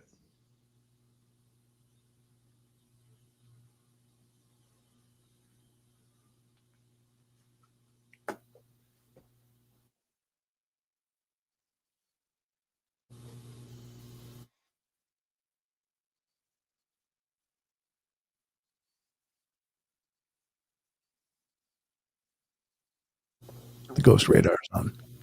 Nice. Perfect. Thank you to T-Bone for a pair of gifts of memberships. Thank you to Mike Bothwell. Thank you to Kevin, Erica, and Kitty Caddywhack for the super chats. And You can shop at our Spaced Out Radio store on our website. We do not have ugly swag, people. No ugly swag, so check it on out. Do me a favor, because our channel is shadow banned right now on YouTube. Give us a thumbs up if you haven't already. And after the show, leave a comment. It helps bring those back up.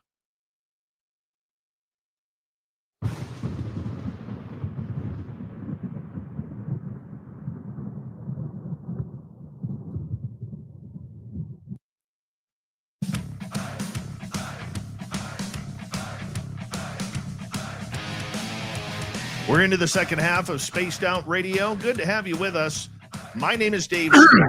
So glad that you are here with us tonight. Brent Thomas from the Paranormal Portal podcast. We call him Coffee around here. You know, we do. He forgot to mute, so that's why you heard him cough again. I think it's funny. I do. That's the beauty of live radio, man. Anything can happen. Except swear words, because you can't use swear words on the air. That's for sure. Hey, we want to remind all of you that if you missed portions of this show or others, our archives are always free on YouTube or any major podcast network. Our website, spacedoutradio.com, we have a plethora of features for you. Rock out to Bumblefoot, read the news wire, check out our swag as well. Follow us on X at Spaced Out Radio, Instagram at Spaced Out Radio Show, and on Patreon in the Space Travelers Club. From the Paranormal Portal podcast, the Golden Voice B, Brent Thomas is here talking some paranormal. How you doing, buddy? I'll just make sure I got my mute button under control. I'm doing good. I do apologize though, because I don't think I am muted. Then I hit it and then I cough and I realized, no, I already was muted. So I'm an idiot, but I'm here with you all night. So it happens, brother. It happens. I'm okay with that. All right. Well, good. Got a couple questions from our audience. Let's start off with Shell here. Have either of you ever been touched by a ghost? Yes. Romantically? No. No, unfortunately, it's nothing too bad. It was when I was investigating the Uinta Basin down in Vernal, Utah area. And a couple of other podcasters from a show called Supernatural Station, who've become friends of mine, took myself and Don out to investigate their property because a lot of strangeness all over the Uinta Basin. So we went and checked it out and had some pretty great experiences. A lot of flashlight hits. The REM pod was blowing up, literally. I thought it was broken. It just wouldn't stop screaming. And some really strange stuff. But while we're there, Jaron, one of the hosts of Supernatural Station, was standing next to me. And all of a sudden he lunged forward. He goes, dude, I was just pushed. And I'm like, wow, that's incredible. And I mean, he was not too shook up, but it was quite an event. Up to this time, I mean, I've had taps and stuff like that and been like, I think I was just tapped. Ooh, my ghost box said fire. There was a fire. We had a bonfire actually when we were at his property. So I don't know if that's relevant or not, but interesting.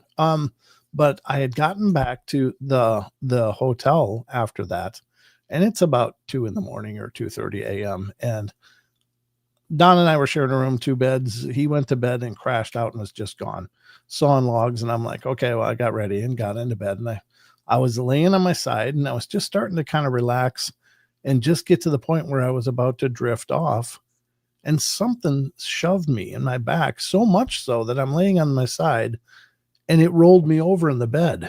And so, yes, I have been touched. I got touched on the hand by a ghost in our barn at the museum. Merle and I were investigating together, and we were kind of walking towards the exit of the barn, and all of a sudden I just felt my hand. It was so gentle. It was just like a little tap. Yeah. But on the original Gold Rush Trail in 2018, we were doing an investigation with a bunch of people up there, and I actually got pinched right on the collarbone, and I had a big red mark there for a couple of days. No kidding. Yeah, Okay. I'd never had that happen before. That was kind of cool. Have you been scratched? Yes. Me too. Yeah. Now the weird part about my scratch is, okay, it was summertime, probably 4 or 5 years ago, and I had gone to bed. It was a warm night. We don't have air conditioning in our house because we get very few nights where it's actually needed. And so had the window open and you got the warm heat coming in and just real uncomfortable night. I go to bed, wake up in the morning. I'm shirtless and trust me, it's not a pretty sight. I don't know how Mrs. SOR puts up with it. And I walk to our bathroom sink and look in the mirror. I'm going to wash my face and get ready to brush my teeth. And she walks behind me and she goes, "What happened to you last night?" I said, "What do you mean?" She goes, "You have like 2 giant scratches on your back. They were about 4 inches long and they look like scratches because they weren't straight scratches. They were like, when a cat scratches, it kind of stutters. Yeah. Okay. That's what it looked like. And I'm like, she goes, "Did the cats get you?" And I'm like, "I don't think so. I would have felt it. I would have woke up if the cat scratched me." Right. I said, and I went, we got to get a picture of this. This is obviously weird. She goes, "Yeah." So she walks to the kitchen to go make breakfast. I walk over to the toilet to, relieve myself. Okay. Forget all about it for 4 hours, dude. Okay. Just blanked our minds about these scratches on my back. 4 hours later, I remember about the scratches. I'm like, "Oh, yeah, I got to get pictures of that. That's weird." I go to the bathroom, take my shirt off, look in the mirror. The scratches are gone. No kidding. No scarring, nothing. They are gone. So I call in my beautiful lady and I say, "Honey, get over here." And she's like, "What?" I said, "Look at my back." She goes, "What about your back?" And I said, "The scratches from this morning?" She goes, "Yeah." I said, "They're gone." And she looks at me. She looks again. She goes, "Where'd they go?" Yeah. I said, "I don't know." Right? Yeah. That was probably the weirdest one for me. I sent you a picture of mine on Facebook. If you want to, if you want to pull it up, you can, but I just wanted you to see at least. Oh, goodness. Let me bring this up for our YouTube audience. Are you okay with that? Yeah, absolutely. That's fine. All right. Get to see So my sexy shoulder. explain the picture that we are looking at here. Interestingly enough, I was doing interviews back to back in my studio, and I just gotten done with one interview, and I was talking to Tommy Cullum of the Let's Get Freaky podcast. He was one of the guys I was interviewing, and I was telling him the story of things that have happened in this house, because this house has been very active. And I was, as I was doing that, we got done talking. We were still chatting, but got done with the ghostly part. And suddenly I felt like ice cold next to me right here on the side of the studio. I'm like, huh. And then I felt a warmth on my neck. Like, oh. And then I put my hand up, and what you can't see because I'm covering it up with my hand and my necklace string is a scratch that goes from the back of my head all the way to my jawline. That's one up here that I'm covering up with my hand. But then I didn't know any of the others were there, but I was like, huh, I felt a welt. And I'm like, oh man. So I went and talked to my wife. I said, "Hey, what's going on with my neck here?" And she goes, "Oh, let me look." And then she grabbed my collar and kind of pulled it down to see better. And she's like, oh. And then she exposed these. And I'm like, "Well, take a picture. I want to see what it is." That's the scratches that were all over. And I didn't feel anything. But after that, I started laughing because I thought, oh, that's what it feels like to be scratched. I was kind of interested. But I came back into the studio here. And as I'm sitting in the studio, then the burning sensation started. Like, it felt cold first. And then I felt a warmth. And then pretty much nothing until finally, it was like little miniature rope burns all over my neck. So That's weird, man. yeah. Absolutely weird. I had a buddy of mine, never had anything happen with aliens or anything. Mm-hmm. Had a weird dream one night. Doesn't know what he dreamed about, but he realized it was weird. Woke up, and on his right beside his armpit to his pectoral. It looked like there was bite marks. Oh God. Yeah. Oh, that's terrifying.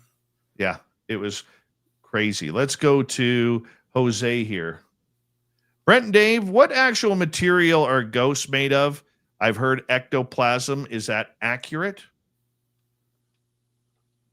I don't know. And I think the term ectoplasm is just a parapsychology theory or idea. I've never seen any proof of that or any kind of material that I could see. I know that sometimes they can appear like mists, and but I've never come up with anything that ectoplasm. That seems like an empty idea for me. I don't know what they are. A lot of people suggest ghosts are electromagnetic, and I don't think that that's the case, because if ghosts are electromagnetic, then if you had a haunting, you could just screw them up by hanging magnets all over. You would be disrupting their field. But whatever ghosts are, it's an energetic thing. It's an energy, not a substance. And whatever that energy is not electromagnetic. But I think the breadcrumb or the clue is that whatever that energy is seems to disrupt electromagnetic fields. And that's one of the symptoms into our level of reality. So I don't know what they are, but I don't believe they're electromagnetic. I don't think anybody can tell us what ghosts are made of. Yeah. Okay. There's a lot of popular paranormal theories like ectoplasm. We don't even know what a ghost is. And so if we really don't know what it is, we can't say what it's made of because we have no idea. We use the term ghosts because that's what's familiar term to something paranormal happening. When you have something odd happen, like a knock on the wall, or you see a shadow walk through your house, or you hear a voice that isn't from anybody human. That's what we clarify it as. But we really don't know what is a ghost. What is a spirit? We don't know. And I hate to be vague on that, but it's really that simple. We don't know. We don't have a clue. Let's go to the next question. T-Bone is asking, Brent, have you ever had a paranormal experience that brought you to tears? Yeah, but not in a bad way, in a good way. There was an experience I had, and I don't know if I've ever shared it here or not, Dave, but at the risk of being redundant, I guess I could again. There was a time that my dad, after he passed, seemed to be making himself pretty apparent in my mom and dad's house. He would show up, change channels, do all kinds of weird things with lights. Never had any activity in this house ever. And then once he passed, there was all kinds of activity. And my mom used to call me and tell me about it. And so I got in the habit of talking about it on my shows. It'd be like, well, my dad was at it again, started changing channels, turned on his TV, and the channels were changing, whatever. And I would report about it. Well, it was a Friday night, and I was sitting here, or Friday afternoon, and I was just sitting here in the studio because this is where you usually find me. And I got a phone call, and I look at my cell phone, and it's at my mom's number. And it's ringing, and I'm like answering, but I said, hello, nobody's there. But I can hear like a male voice in the background, or a male sound. And then I'm hearing like that a lot, like in the background. And I'm thinking, oh, my mom must have pocket dialed me, and maybe my brother's over there. So I tried to get her attention, make noise, whistle, whatever. And nobody could hear me. So I hung up, and I thought, well, I'll just call her again and let her know. I called her number back, and it didn't ever answer. It just went right to voicemail. So I'm like, oh, so I just hung up. I'm like, well, whatever. It was a pocket dial, no big deal. About 15 minutes later, my mom calls me and goes, yeah, what'd you want? I said, oh, no, it wasn't me. I didn't want anything. I just noticed that you called, and you must have pocket dialed me. So I just wanted to let you know. She goes, what? And she goes, when? And I said, about 10, 15 minutes ago. She goes, no. I said, yeah. And by the way, is Jeff over there, my brother? Because I heard a male voice in the background too. She goes, that's not possible. I'm like, why? What's going on? She goes, no, I'm home alone. The house is locked. I'm like, oh. And she said, yeah, my phone was on the dining room table, but I was in the downstairs using the shower for the last 20 minutes. I'm like, oh. And so I went on my show that night. It's a Friday night. I went on my show and I started sharing about that experience, how I think my dad might have ghost dialed me through my mom's phone. And I explained what I just explained to you. This is Friday night. I get done with the show. I'm all worn out, and I eventually go to bed. And I'm waking up Saturday morning, drinking my coffee, and my phone rings again. My mom called me, like, hello. And she goes, you're not going to believe this. I'm like, what? Now, my dad was very technically challenged. He could hardly operate a remote, but he had a smart TV in his viewing area. My mom and dad had two different viewing areas. She had the living room. He had the four-season porch where he'd watch Walker, Texas Ranger, and Gunsmoke. And so what had happened was your dad's TV turned on. Like, oh, okay. But it was a smart TV, but it was never configured for the internet to jump on and browse or anything all these years. But I'm like, oh, okay, his TV turned on. She goes, yeah, but that's not the weird part. I said, what is? She goes, well, it was on the internet. I'm like, oh, well, that's really weird.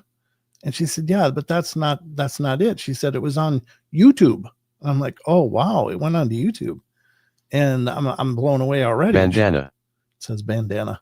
And then I'm like, oh, wow. And she goes, yeah, but that's not it. It was on your YouTube channel, on my YouTube channel. I'm like, oh, really? She goes, yeah. And it started playing the episode of you last night talking about the ghost call and all the weird stuff going on. And I'm like going, oh my God. And I just got tears. I was like, oh my God, what a profound, beautiful way to show me through all kinds of impossibilities that he was definitely there and making himself known. So That's amazing. It was incredible. True story. That was amazing. Probably the one that made me cry the most was I knew I was days away from losing my mom. And I was driving on the highway and I started talking to my deceased nephew. And it was a moment alone for me because I'm still 2.5 hours from getting to where my mom is. And I say to my dad or to my nephew, I'm like, hey, buddy, I said, I need you right now. Grandma needs you. We need you to go and be with her, because she doesn't have a lot of time left. And I'm sure she would love to see you. And, I miss you, kiddo. And, tears start rolling down because it's an emotional time. My nephew passed away in 2018 of a fentanyl overdose. And if you had seen him, you would have never swore that he was on drugs. Never sworn. Yeah. But, beautiful, handsome man, muscular gym freak, but the devil's drug got a hold of him. And all of a sudden he's like, I hear his voice in my head say, Uncle, I don't even know what you're worried about. I got this. And that just made me break down even harder. Yeah. So the day before my mother passed away, she's sitting in her wheelchair and my sisters are sitting on her bed right beside her. And I'm kind of behind my mom. And my mom is staring towards the window where her TV is. And she's like having a conversation. And my eldest sister, that was her only child who passed away. And she goes, Mom, who are you talking to? She goes, I'm talking to Bryce. Oh. And she goes, where is he? Where is he? And she pointed right in front. He's right there. So the cool part about it is, I get a little choked up with this one. Yeah. The cool part about it is my nephew died alone in a park.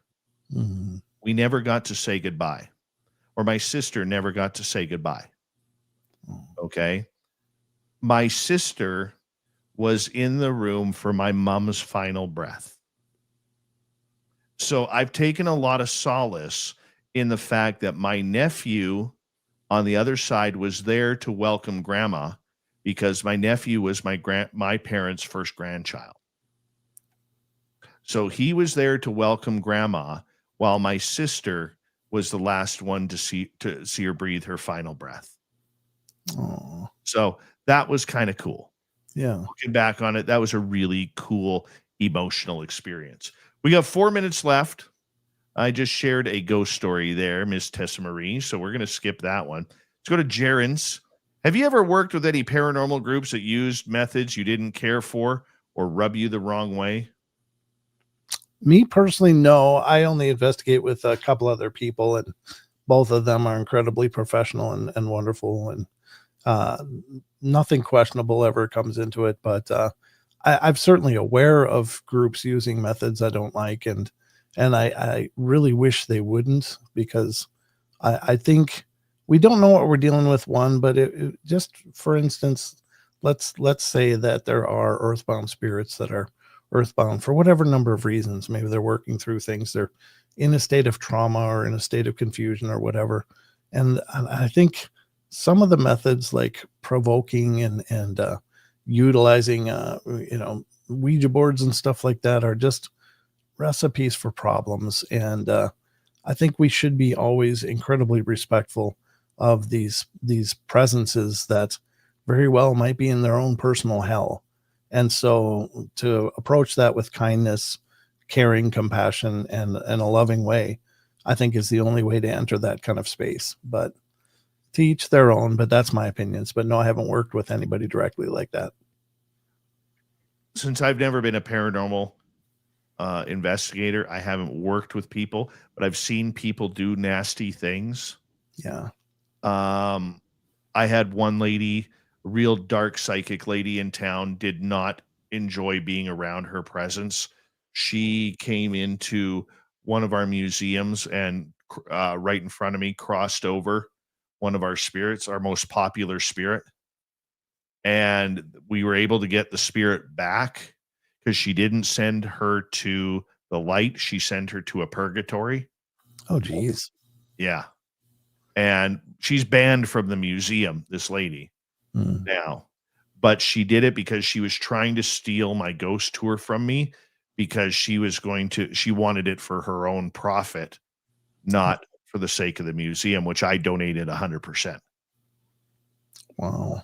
So she thought if she could make me look bad, that she could take over the tour. Oh, that's horrible. Yeah. Wow. And to this day, like this spirit, her name is Mary. She literally would allow every person on that tour come into a circle and touch her so they could feel her energy. Oh, neat. Wow. And after that happened, it's been like Halley's Comet. Once in a blue moon, you actually get to have an interaction with her, let alone have her around. She just hated it, lost all trust and faith in everybody in the field, on the tour. We got 1 minute left before we have to get ready for hour number 3. The beautiful and talented Katie Page coming on in from Rocky Mountain Research Ranch. And Brent, do me a favor, because we want every Spaced Out Radio listener to tune into the Paranormal Portal podcast. Where do they find you?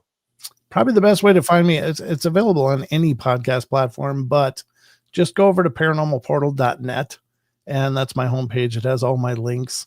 And I'd love to have you pay attention to what I'm doing. Yeah, you're a great host, man. And, I don't vouch for a lot of podcasters out there, but you're, I think, in the top upper realm of what you do. And I'm not just saying that because we're friends. I was saying that even before you and I actually even met. Oh, And nice. you do a great show. I encourage all Spaced Out Radio listeners to go on YouTube, hit subscribe on Paranormal Portal Podcast and on any major podcast network. Go for it. You're not going to be disappointed. Coming up next, Swamp Dweller.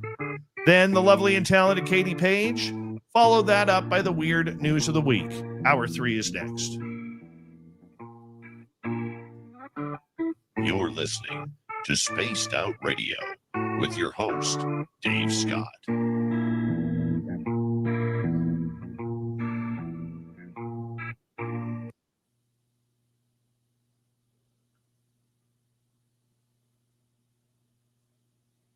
Great job tonight, buddy. Hey, it's my pleasure, man. Thanks for having me. Always. Anytime you want to come on, you know that. I appreciate it, brother. Yeah, we'll have to get you back on the portal too. Yes, let's do that soon. All right, brother. I'm free Saturday if you need me. Oh, okay, cool. Let me know. All right, brother. I will. Thank you. All right, brother. Take care. Bye. Bye. All right. B. Arthur has left the building. I'll be right back.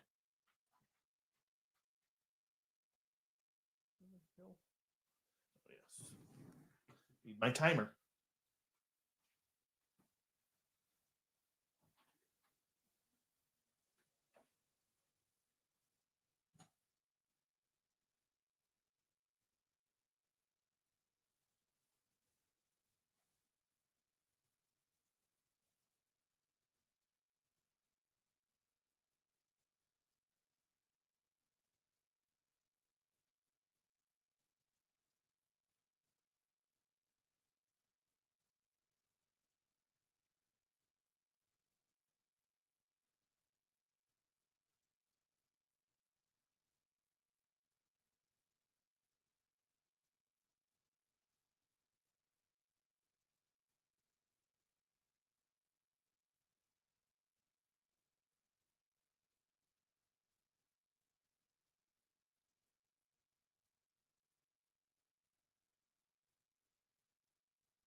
All right. I am back. Let's bring in the lovely and talented Katie Page. How are you, my friend? I'm well. How about you? I am fantastic. I'm a little concerned. I don't know if everybody out there, hi, everybody in chat. Is anybody else feeling like the energy of the mass ejections from the sun. I guess a couple hours ago, like we got another huge one headed our way. We're being attacked by our sun, and I think energetically it's like affecting. It has to affect us on some level. So, kind of feeling that a bit. Well, you know what? I don't know. I haven't felt it. No, No, I don't usually pick up on those things. come on, you're sensitive. I know. Headaches.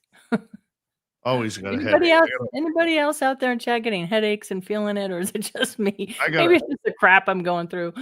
I got to go to my daytime job tomorrow, so yes, I have a headache. Yeah, don't blame Right. you. All right. We have about 30 seconds. And then we're going to get going. All right. Make sure that's muted. And thank you tonight to T-Bone with a pair of gifts of memberships. Thank you to Kitty Caddywack, Erica, Kevin, and Mike Bothwell for the super chats. Reminder to give us a thumbs up and make a comment after the show, as we are shadow banned and we need your help to get more popular again on the YouTube platform. Thank you, YouTube. Here we go.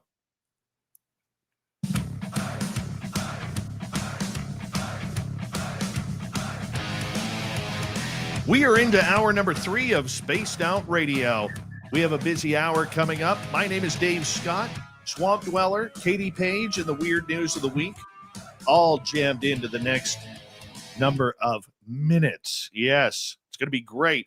Hello to everyone listening in on our terrestrial affiliates around North America, digitally on every major podcast network. Our website, spacedoutradio.com. We have a plethora of features for you. Rock out to Bumblefoot, read the news wire, check out our swag as well.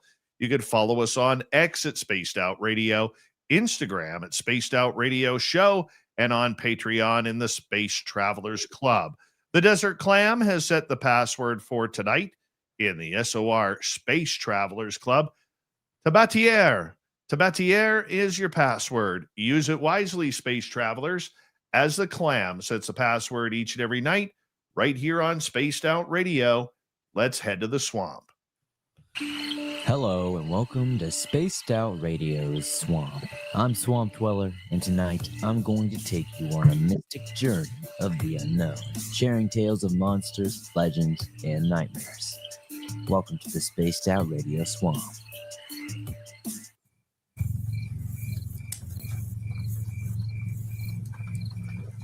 Hello, Swamp Dweller.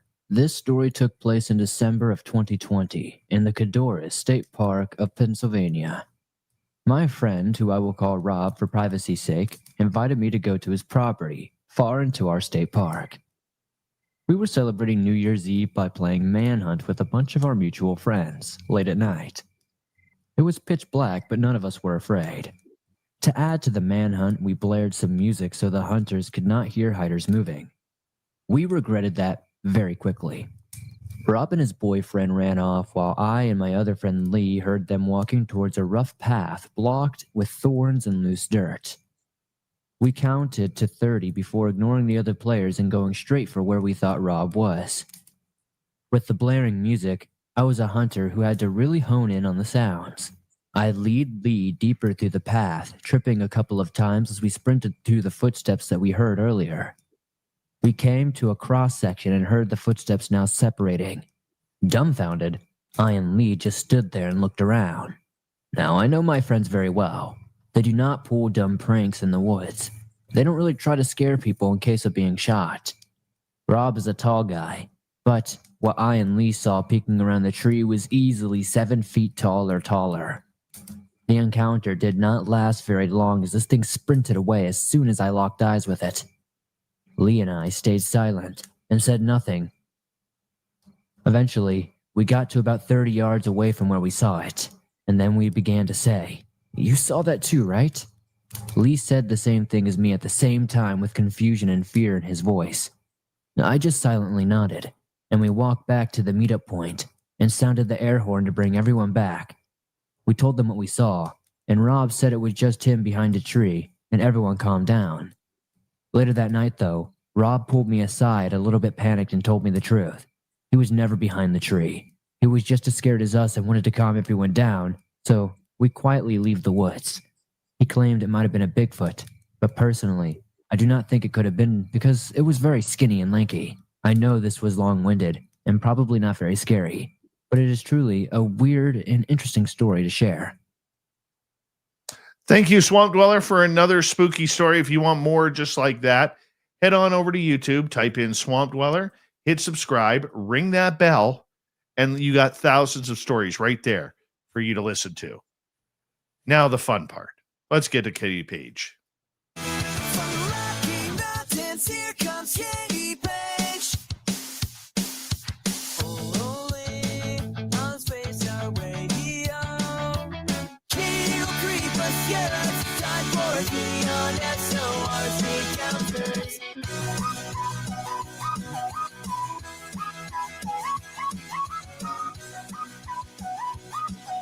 Katie Page from the Rocky Mountain Ranch Research Project. Always good to have you on Spaced Out Radio for the Encounters. How are you? I'm doing all right. Doing all right. I am good too. I am good too. Were you blown away by NASA's report of Three Eye Atlas? Woo! That blurry picture was too much to handle. I'm telling you. I can't believe we were all just waiting for that. Could What we a expect any less, though? What a disappointment. Oh, Uh, NASA has figured out every way possible how to shoot themselves in the foot.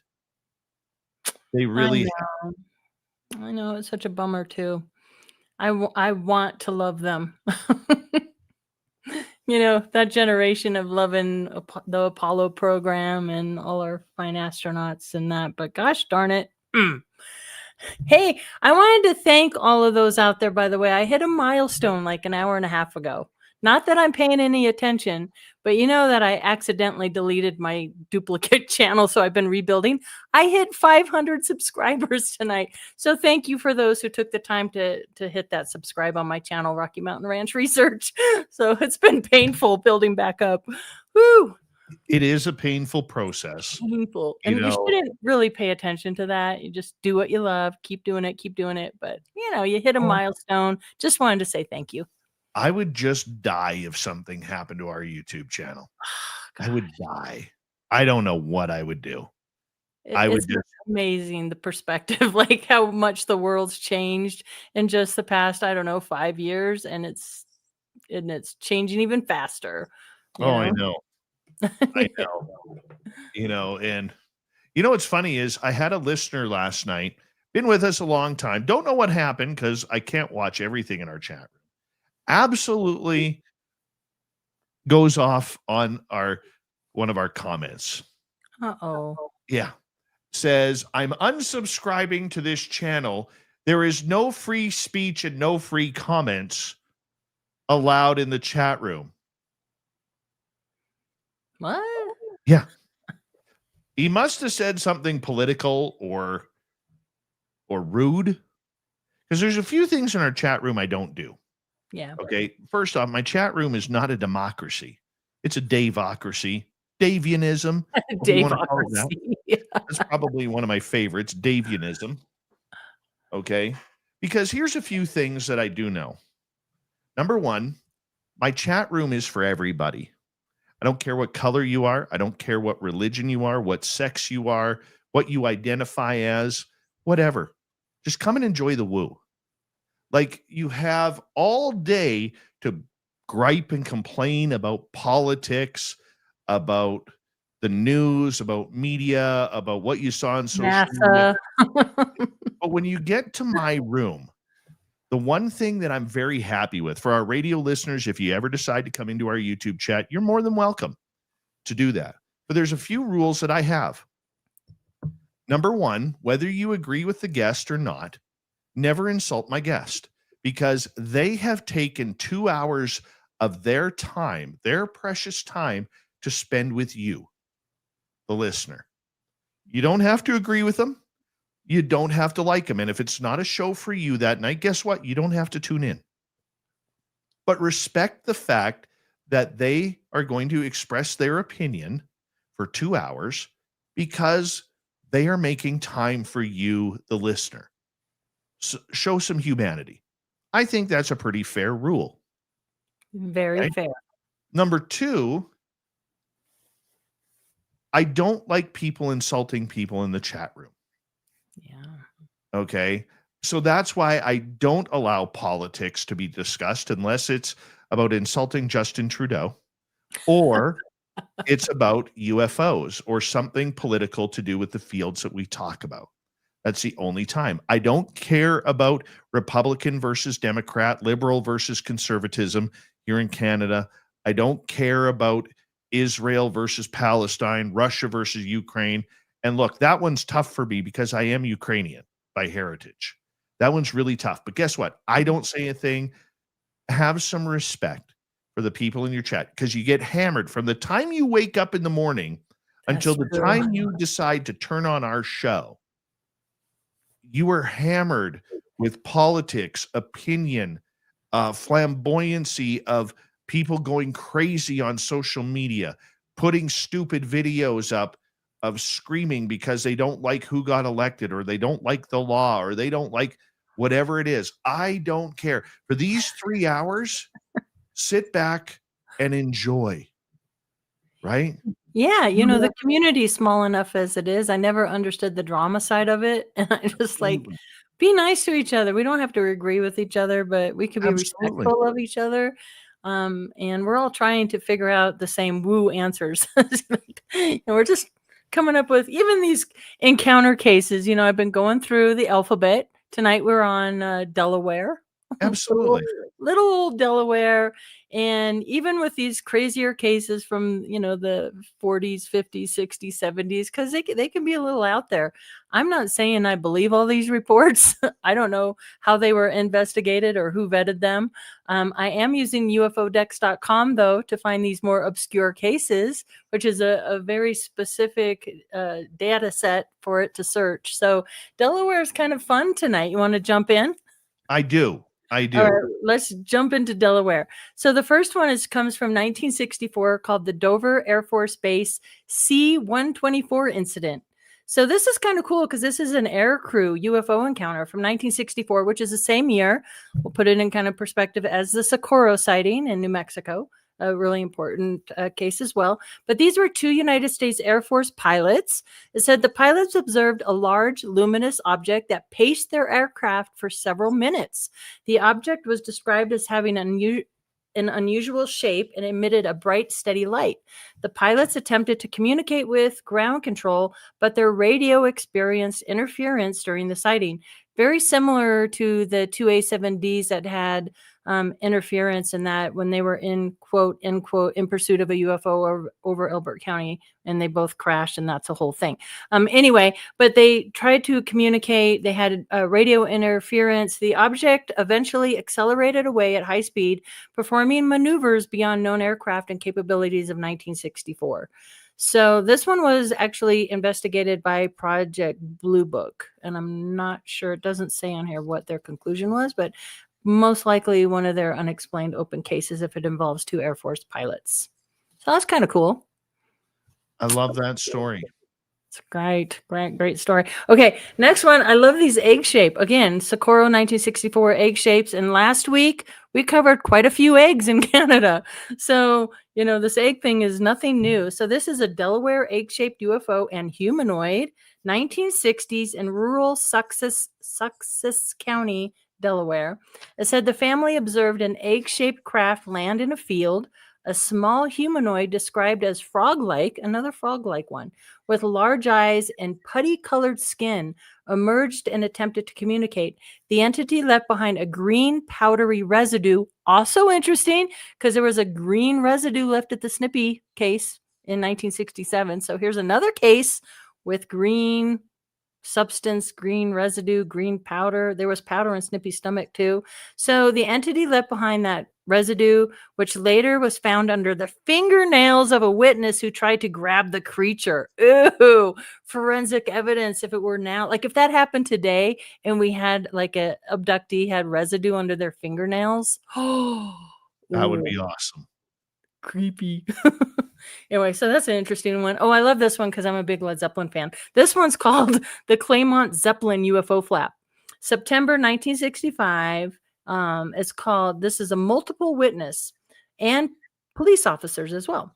So over a dozen separate sightings were reported of a large cigar-shaped or Zeppelin-shaped craft hovering at approximately 2,000 feet. The object was described as metallic with rows of windows or lights and made no sound. Some witnesses reported seeing smaller objects detach from the main craft and maneuver independently. The military's involvement, despite the object's prolonged presence and the scrambling of fighter jets, the United States Air Force did not engage the object, leading to suspicion about the origin and its purpose. So maybe since they didn't engage, they actually knew what this was. So could this have been an early Black Access project or, some sort of tech that we had? Could be. I have Okay. no idea. The next one, number 4, case out of Odessa, Delaware. The Gooseman sighting, February 9th, 1967. This is Donald Gooseman and his wife, Gusman. I don't know if I'm pronouncing that right. While driving south towards Odessa, the couple observed a large disc-shaped object with 2 bright white lights like searchlights affixed to its front. Probably not a helicopter, you could probably tell. The object hovered motionless for about 2 minutes, then moved north at a high rate of speed. The couple reported a soft humming sound and experienced temporary radio interference. That dang hum sound, I'm telling you. Okay, case number 5, Delaware cryptid UFO crossover. Oh, these two are interesting when I read these. Okay, this one, and I don't think they knew of each other, so we're hearing it for the first time here, making this connection. So this one was reported in the 1970s. They're not exactly sure of the exact year, but it was described as the Blue Coyote cryptid UFO crossover. So this is a local farmer and his family. They reported seeing a metallic blue dish-shaped UFO hovering low over a field. A coyote-like animal with an odd blue sheen approached the craft. Witnesses described a humming sound and saw the animal being yanked into the craft by an invisible force. The UFO then shot upward and vanished. The family experienced a sense of unease and missing time. But get this, the case right after this, it comes up in 1972 in the same area in Delaware. It's called the Phantom Baboon and UFO. So this says, in a bizarre crossover of a cryptid and a UFO, several drivers reported seeing a baboon-like creature running across a highway at night immediately after a bright dish-shaped UFO was seen hovering nearby. Police investigated, but found no trace of the animal. So here we had, this blue creature and another blue creature, a blue coyote and a blue baboon. I think we can mix up a coyote and a baboon if it's just a flash. Can we though? Can we? Baboon, coyote. Well, okay, maybe not. I might be wishful thinking. Okay, number 7, Dover invisible intruder poltergeist. Oh, I like this. This is an early high strangeness, kind of before the hitchhiker phenomenon was the hitchhiker phenomenon. This is from 1973, 1974. Multiple families. Residents reported repeated UFO sightings, followed by episodes of invisible intruders in their homes. Objects moved, people felt touched while awake, and some reported being awakened by unseen entities. In one case, a woman described an invisible entity attempting sexual contact. Oh my. Reminiscent of classic incubus folklore, but in modern UFO context. So there you go. That's kind of an early hitchhiker phenomenon. Okay, 2 more for Delaware. Do we have 2 more? Time for 2 more quick ones? We got 5 minutes. We got lots of time. Oh, good. All right. So we got time for 2 more out of Delaware. So this one is called Men in Black Hypnosis Incident in 1973. This is in the Dover area. This one just says, shortly after reporting a UFO landing and creature sighting, the witness was visited by 2 men, one in Air Force uniform and the other in a suit, who claimed to be investigators. They showed him a collection of UFO and Bigfoot photos and then hypnotized him to recall the events. The witnesses later realized these men were not associated with any known research groups. So we've heard this story told time and time again, especially in this era. You report something, people come to your door, claim to be investigators, and then disappear, and probably intel for the military, I would suppose. Or Amazon, one of the two. Yeah. I was going to say, I wish we had Amazon in 73, but maybe I don't. Something special about not having everything just delivered right to your doorstep. Okay, anyway, last one for the state of Delaware. It's called Delaware River Water Entity Encounter of 1978 near Williamton. It says the witnesses observed a glowing oval-shaped object hovering silently over the river. As they watched, a humanoid figure with a translucent jellyfish-like appearance submerged from the water and was beamed up into the craft in a column of light. The UFO then accelerated away at a high rate of speed. So that's what we have for Delaware. Anybody in chat from Delaware in there? Anybody? No, I don't think so. No Delaware people. Everybody sound asleep back east. That's what it is. Do we want to save Ottawa for when we get back or for next week? Well, no, we got time because we got the next segment Okay. going on. So we can do, but we only got like 3 minutes left until break. Okay. Then I will do. Delaware's not really known as a weird state, though. So it's What, kind of weird Ottawa? you rattling all that off. What, Delaware? Yeah. Yeah, I know. I've never really researched that state in particular. So yeah, I thought it was kind of an interesting one to take a look at. And honestly, doing, all these cases kind of makes me want to do some deep dives on some of these more interesting creature ones. So, and what's nice about UFO decks, and anybody can go to that site and ask any question you want, but it gives you references. So you know what book or magazine or publication or wherever the information's coming from. So then you can go and do a deeper dive, which is awesome to do. I love it. I love it. And, I mean, the fact that you are bringing a lot of these cases to us for the first time that nobody's ever heard. Yeah. Yeah. I'm included in that. So we're all here together, just kind of going, whoa. Right. Yeah. It is all very, very good. And that's why you are absolutely amazing at what you do. And that's why people love this segment, because Katie Page is not only here, but she is also bringing some very fun stories to us. She's not like NASA. She's going to bring the truth to you. Well, I don't know if it's the truth, but I can at least tell you what was reported, and then you guys can decide what you want to believe. I'm just upset with NASA. I always say, Dave, if somebody claims to know the truth when it comes to these topics, you might want to. Yeah, I know.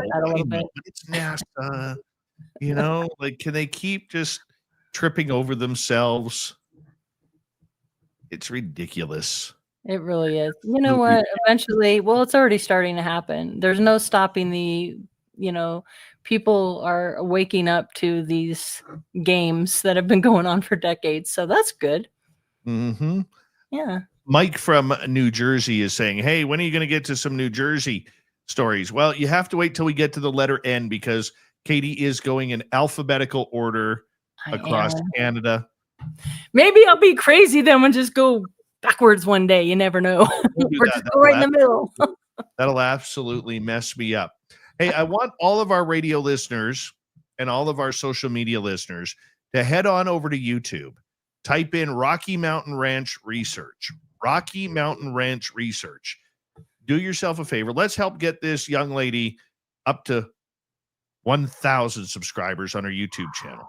Let's do that. If we can do that push, it's going to put a giant smile on Katie Page's face. And trust me, she's always smiling and always happy, and she deserves it. Spaced Out Radio is going to continue with the encounters with Katie Page and the weird news of the week when we return.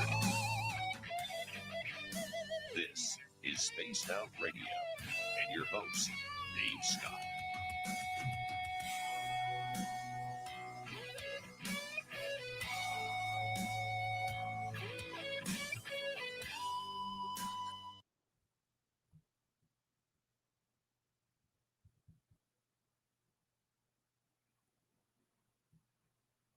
All right, we are clear. Nice. Good times. Did you go on any adventures? Oh, I can update you really quick on the ranch adventure. Not Yeah, a lot happened. We had 2 extra investigators, both police officers, stay with us, so that was kind of cool to do that. Husband and wife, police pair. One's a hostage negotiator. The other one, I feel like she's the same age as my daughter. So I'm like, oh, 26 years old. She's out there on the force. And so now I have somebody else to worry about. But anyway, we had a few hits. What was weird though, Dave? So the county of Elbert County that particular night had a complete outage of the electricity from 10 p.m. till 5 in the morning. So Oh, talk about dark skies. It was dark, dark, dark. We had on the tri-field meter and the K2, I mean, just pinging. So, and what was really neat about that is the next morning, of course, I went right where we were having that encounter, which was in the hallway right outside the bedroom, and it was just flatlined. So there was something going on, and it was going on for a good 10 solid minutes of just pinging. What's frustrating to me about paranormal investigations, though, we really, even though if we get responses or even EVPs, we don't know exactly who or what we're communicating with. And that can be a little frustrating and nerve-wracking all at the same time. Because I don't know if it's somebody like from way back, somebody like them. I mean, I don't know. I don't know who it was. And you try to ask questions and get the equipment to respond to you in a certain way. Like, this means yes, this means no, but it's never consistent enough to really feel like you're having a good conversation. Do you know what I mean? that would be awesome. Yeah, to be able to communicate, I think that's what we all want, to be able to really Mhm. solidly know we're communicating with the other side. I would agree. I would Yeah. agree. It's the So, mystery yeah, of it all. yeah. But it was a good time. The weather was perfect. The skies were so dark but nothing landed, nothing crazy happened, but still got some good readings. Well, that's good. Yeah. That makes it happy. Yeah. Slept really good too, which was surprising. I didn't think I'd be all that comfortable there on the ranch, but I slept like a baby. And you Maybe didn't because I get stayed up taken. too late. And you did not get taken. Did not. Here I am. Well, that is amazing. Absolutely amazing. I'm not so sure we'd want to come back if we did get taken. I guess it depends on where they take you to. That is very true. That is very, very true. I spent 4 hours today learning how to edit a video, and I followed the steps, moved it over to my YouTube side, and it's not there. And now the project is saying that it is not on my YouTube or on my editing channel. Oh no. Yeah. What are you using to edit? I was using a CapCut. Okay. Yeah. So I have to figure out where it went.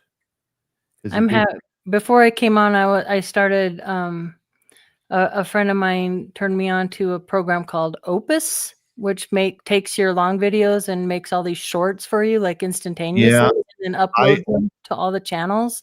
But I'm I having had trouble editing them. Opus. Yeah. I had Opus and I dumped it. Why?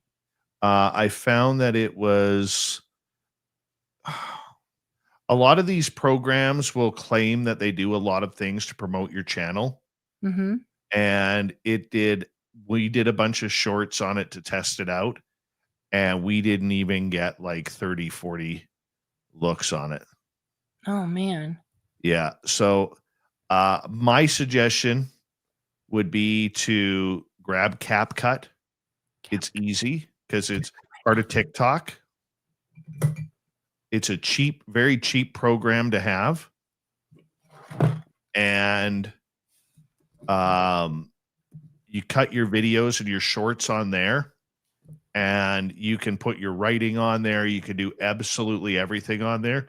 And like programs like this usually extremely intimidate me. And I have no problem. Like I almost get excited using CapCut because of the way it's so easy to use.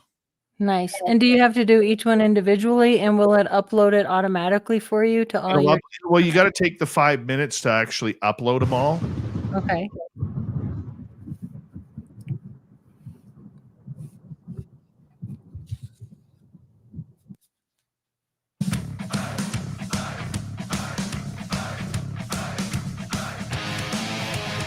Here comes the final half hour of Spaced Out Radio. We got Katie Page for another 15 minutes.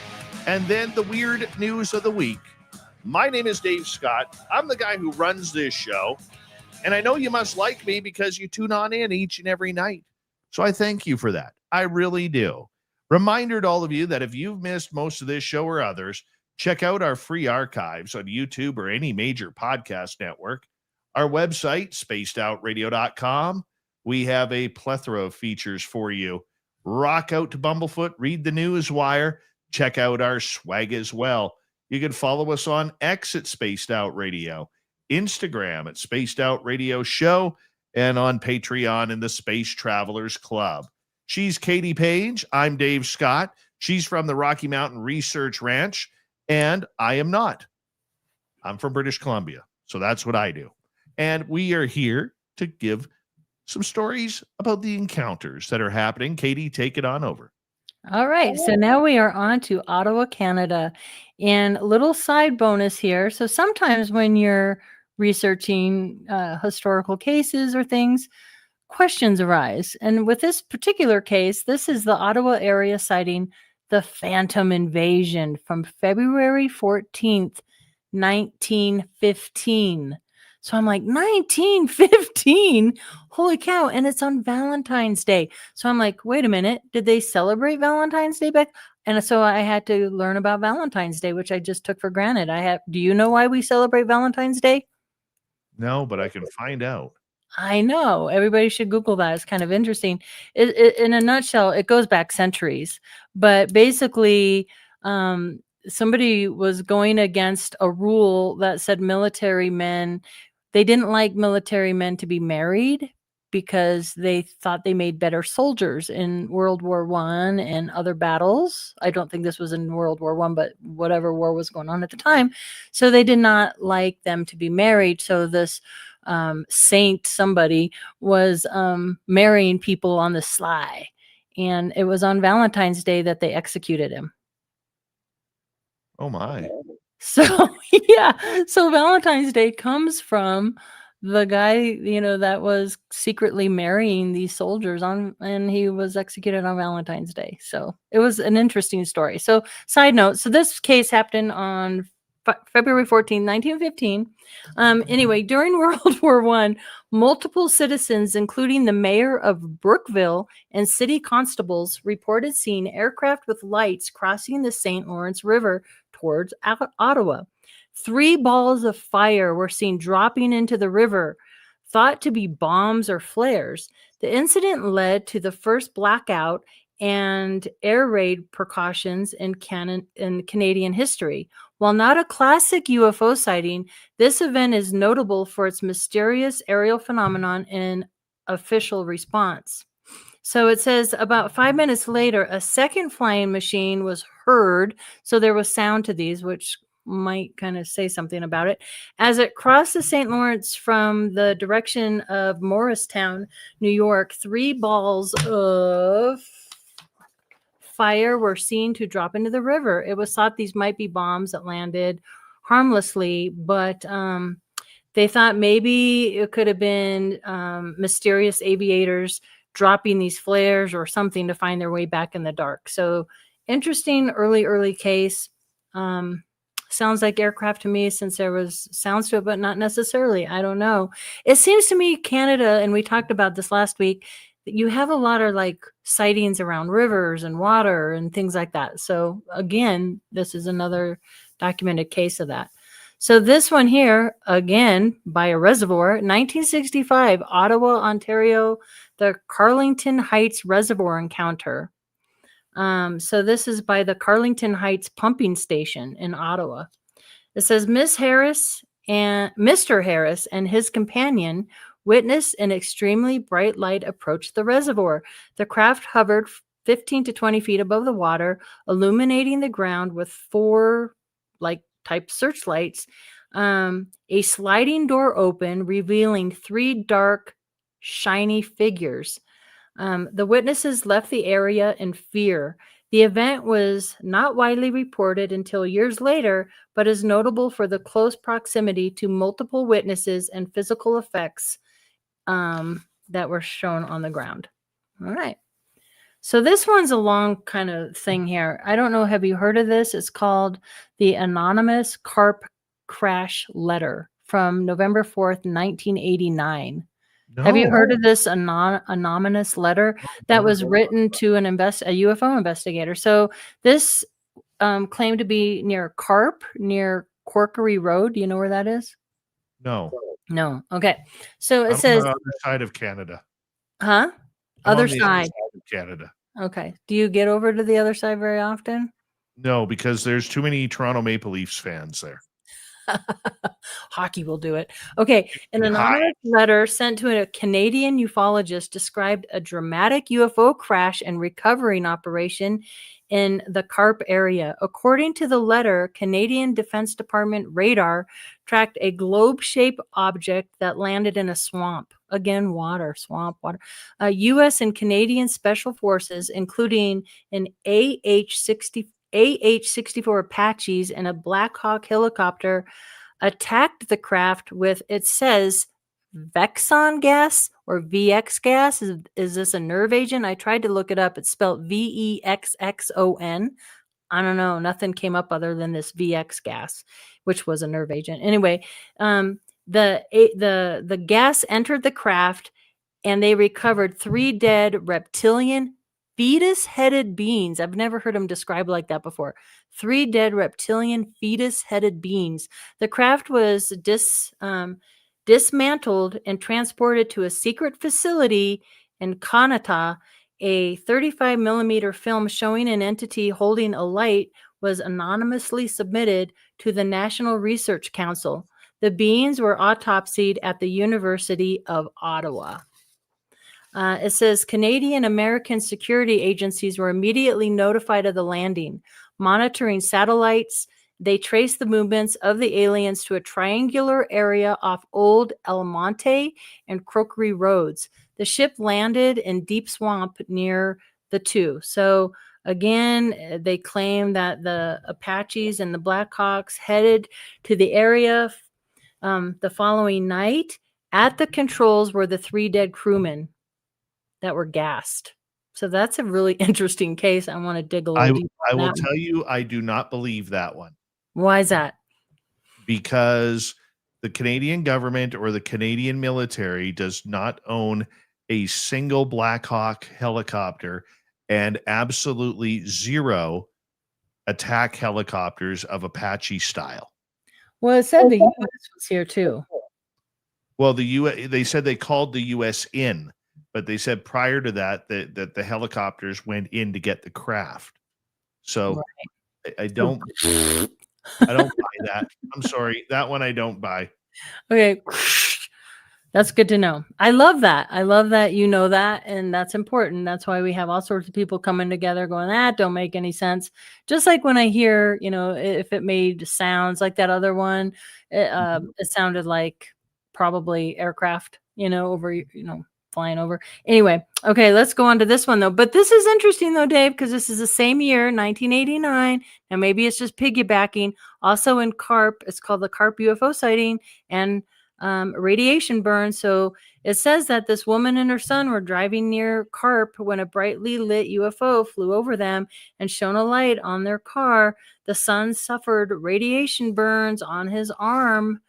The incident was reported to the National Research Council, but the NRC did not collect enough information to follow up. The event is notable for the physical effects and the proximity to the alleged crash of the letter in Carp that I just read. So if it was an anonymous letter and it really wasn't that recognized, how would this lady know about the letter? And so it kind of gives validation to maybe something happened. Maybe they just made up the part of the Apache helicopters to make it sound sensational. That happens sometimes. Right. Something real will happen to people, and then they just have to make the story more exciting because we all love a good story. I think that's the right path to be taking. Yeah. All right. So let's see. I think we have one more here. Ottawa, Ontario, the Conita Underground Facility and Men in Black encounters from 1989 into 1990. Following the Carp incident, so another attachment to that, several witnesses in the Ottawa area reported seeing mystery helicopters, twin rotor. So is that different than your Apaches? Flying and hovering over the exact spot mentioned in the anonymous letter. There was also reports of Men in Black encounters with witnesses who had seen the UFOs and had physical evidence. The underground facility in Kanata, described as a nuclear fallout bunker, was rumored to be the storage site for recovered alien technology and bodies. Let's go poking around there. Katie, it is that time to say thank you and good night to you, my beautiful friend. Tell everybody where they can find your YouTube channel. Rocky Mountain Ranch Research with Katie Page on YouTube. And thanks, everybody, and have a good rest of your week. Appreciate you, Katie. Thank you very much as she joins us each and every week for the encounters. And let's get to the news. As God is my witness, I thought turkeys could fly. Ladies and gentlemen, here is the latest bulletin from the Intercontinental Radio News. Loud noises! I am good at things, fighting and reading the news.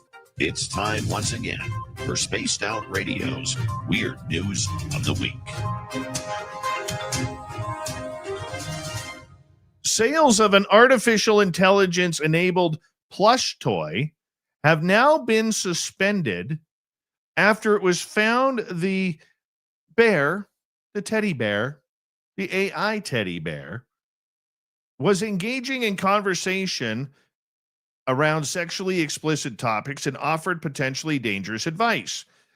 Larry Wang, CEO of Singapore's based Folotoy, said to CNN that the company had withdrawn its Kuma bear as well as the rest of its range of AI-enabled toys after researchers at the U.S.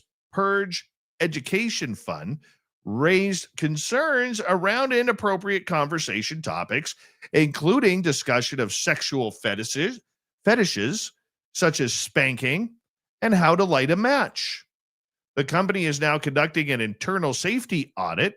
A stuffed teddy with a speaker inside, which was sold on the company's website for $99, apparently was doing this. Kuma, the bear, as they say it, our adorable bear, combines advanced artificial intelligence with friendly interactive features, making it the perfect friend for both kids and adults. Well, apparently the adults were getting a little bit more action, if you know what I mean.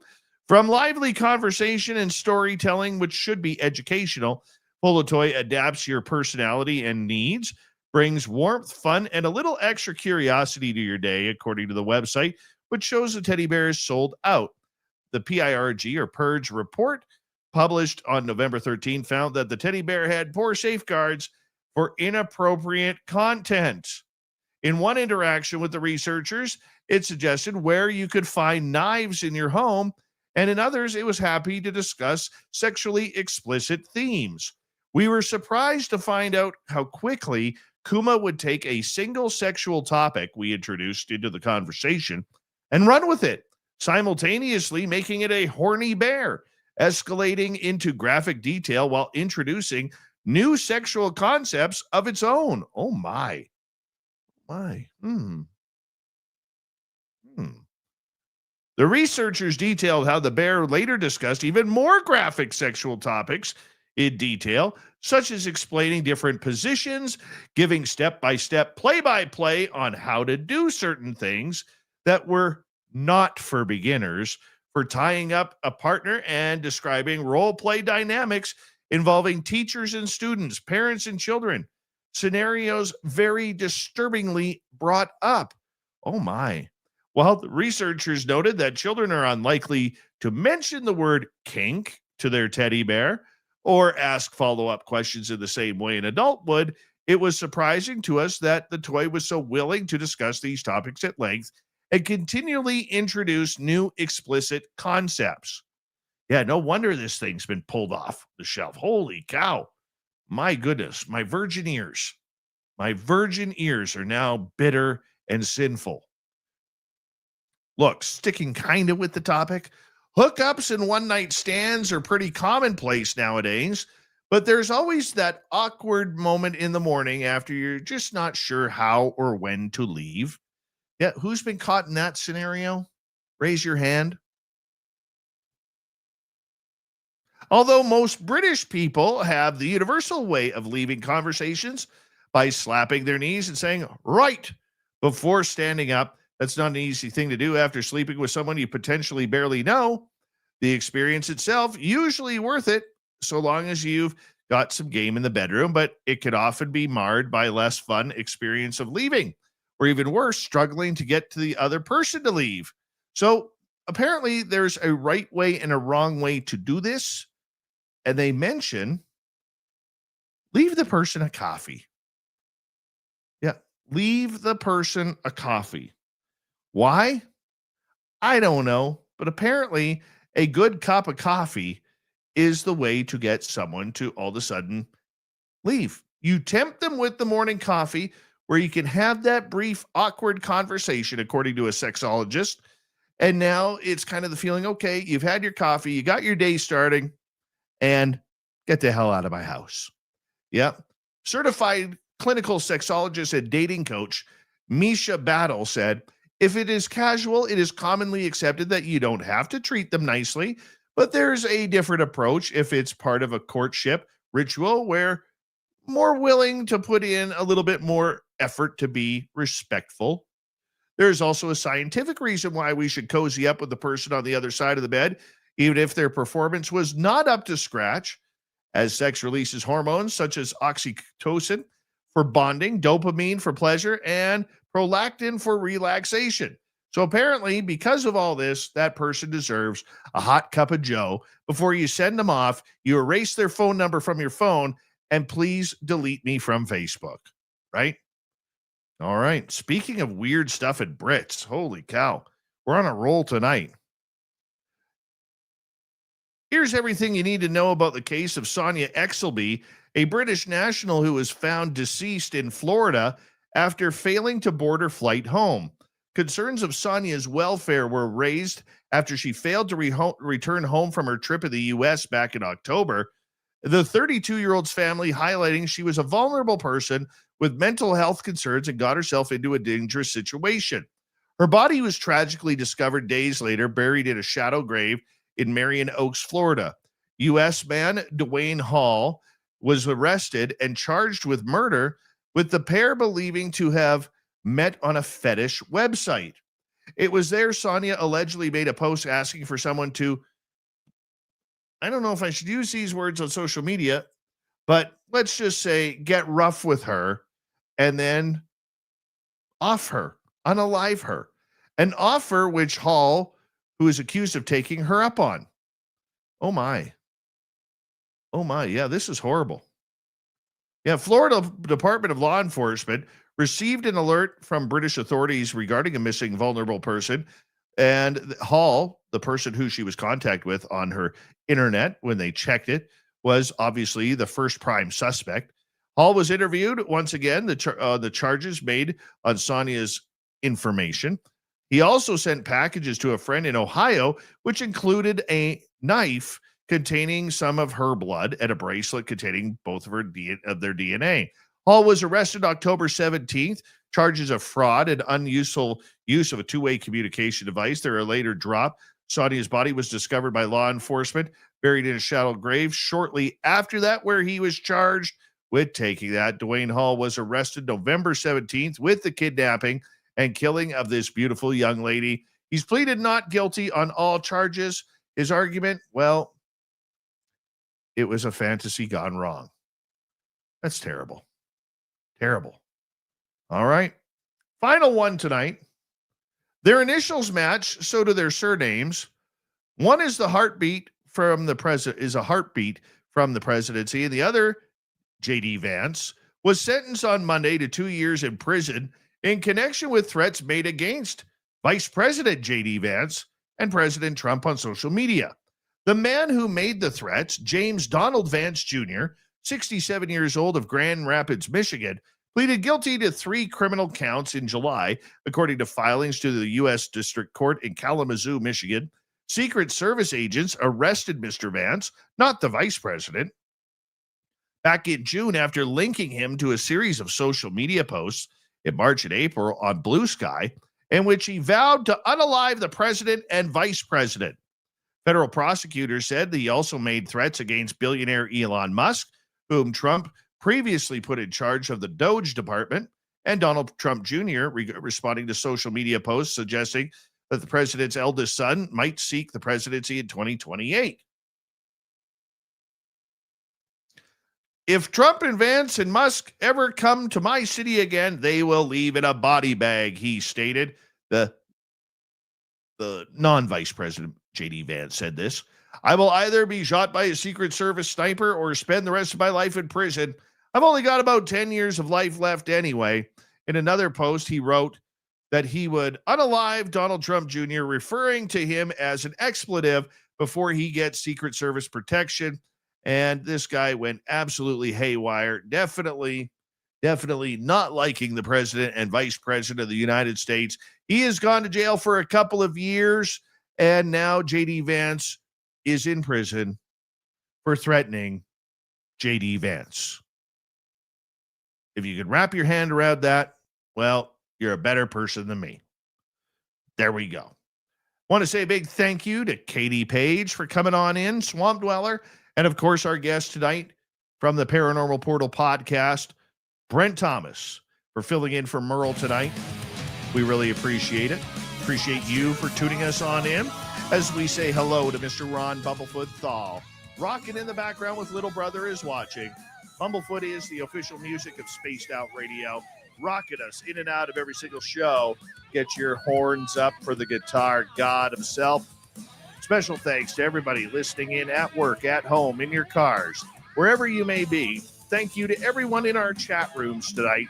YouTube, Twitch, LGAP, Facebook, Spreaker, LinkedIn, the Space Travelers Club, and on X at hashtag Spaced Out Radio. I know you're out there somewhere. Remember, this show is copyright by Spaced Out Radio and Bigfoot Broadcasting Limited. Thank you so much for choosing to share your evening with us, because together, my friends, We're watching. we own the night. Mr. Bumblefoot, we need a favor. We need you to take us home.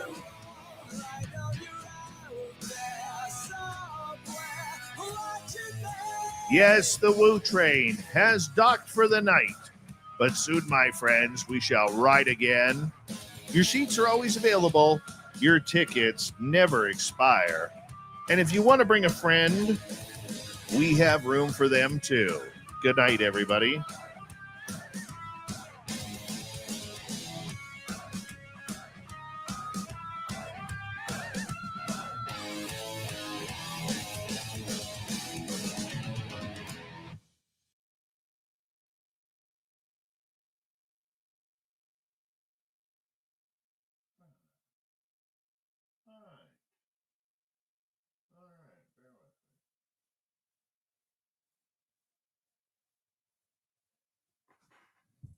Bear with me a couple of seconds here.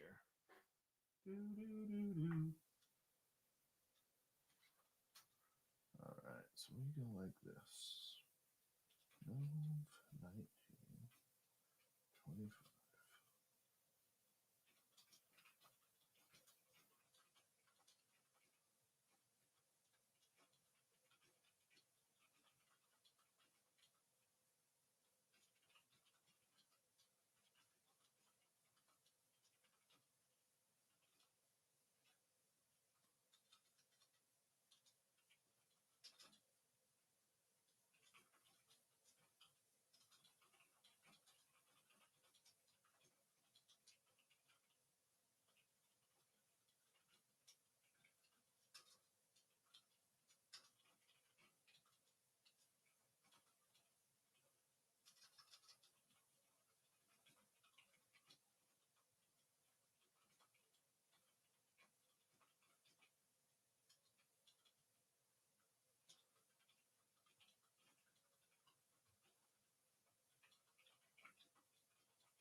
Here we go. Yay us. Yay us.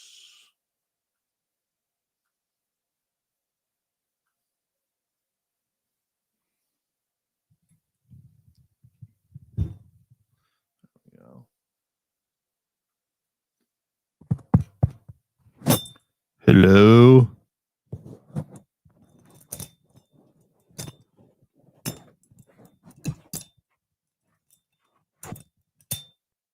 Go. That's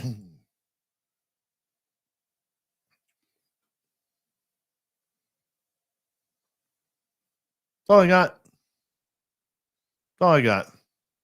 Thank you tonight to T-Bone, my man, for a hat trick of gifted memberships.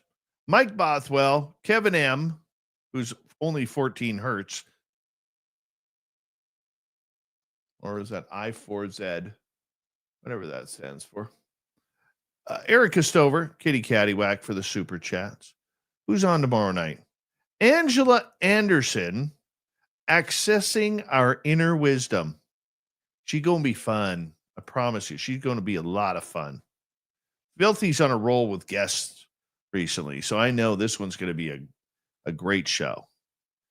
You all have a great night. I want you to do me a favor because we're trying to get out of this shadow banning on YouTube. If you could, if you haven't already, give us a thumbs up, hit subscribe if you're new, ring the bell, and of course, leave a comment after the show so that way, you know, we can help trigger the algorithms to get back in our favor, if you don't mind. We'd appreciate it. We love you. We'll see you tomorrow night. Have a great one. And good night, everybody. Much love.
Stay healthy, my friend. You too. You need bail money, give me a call. Always, Dad. Take care. You too.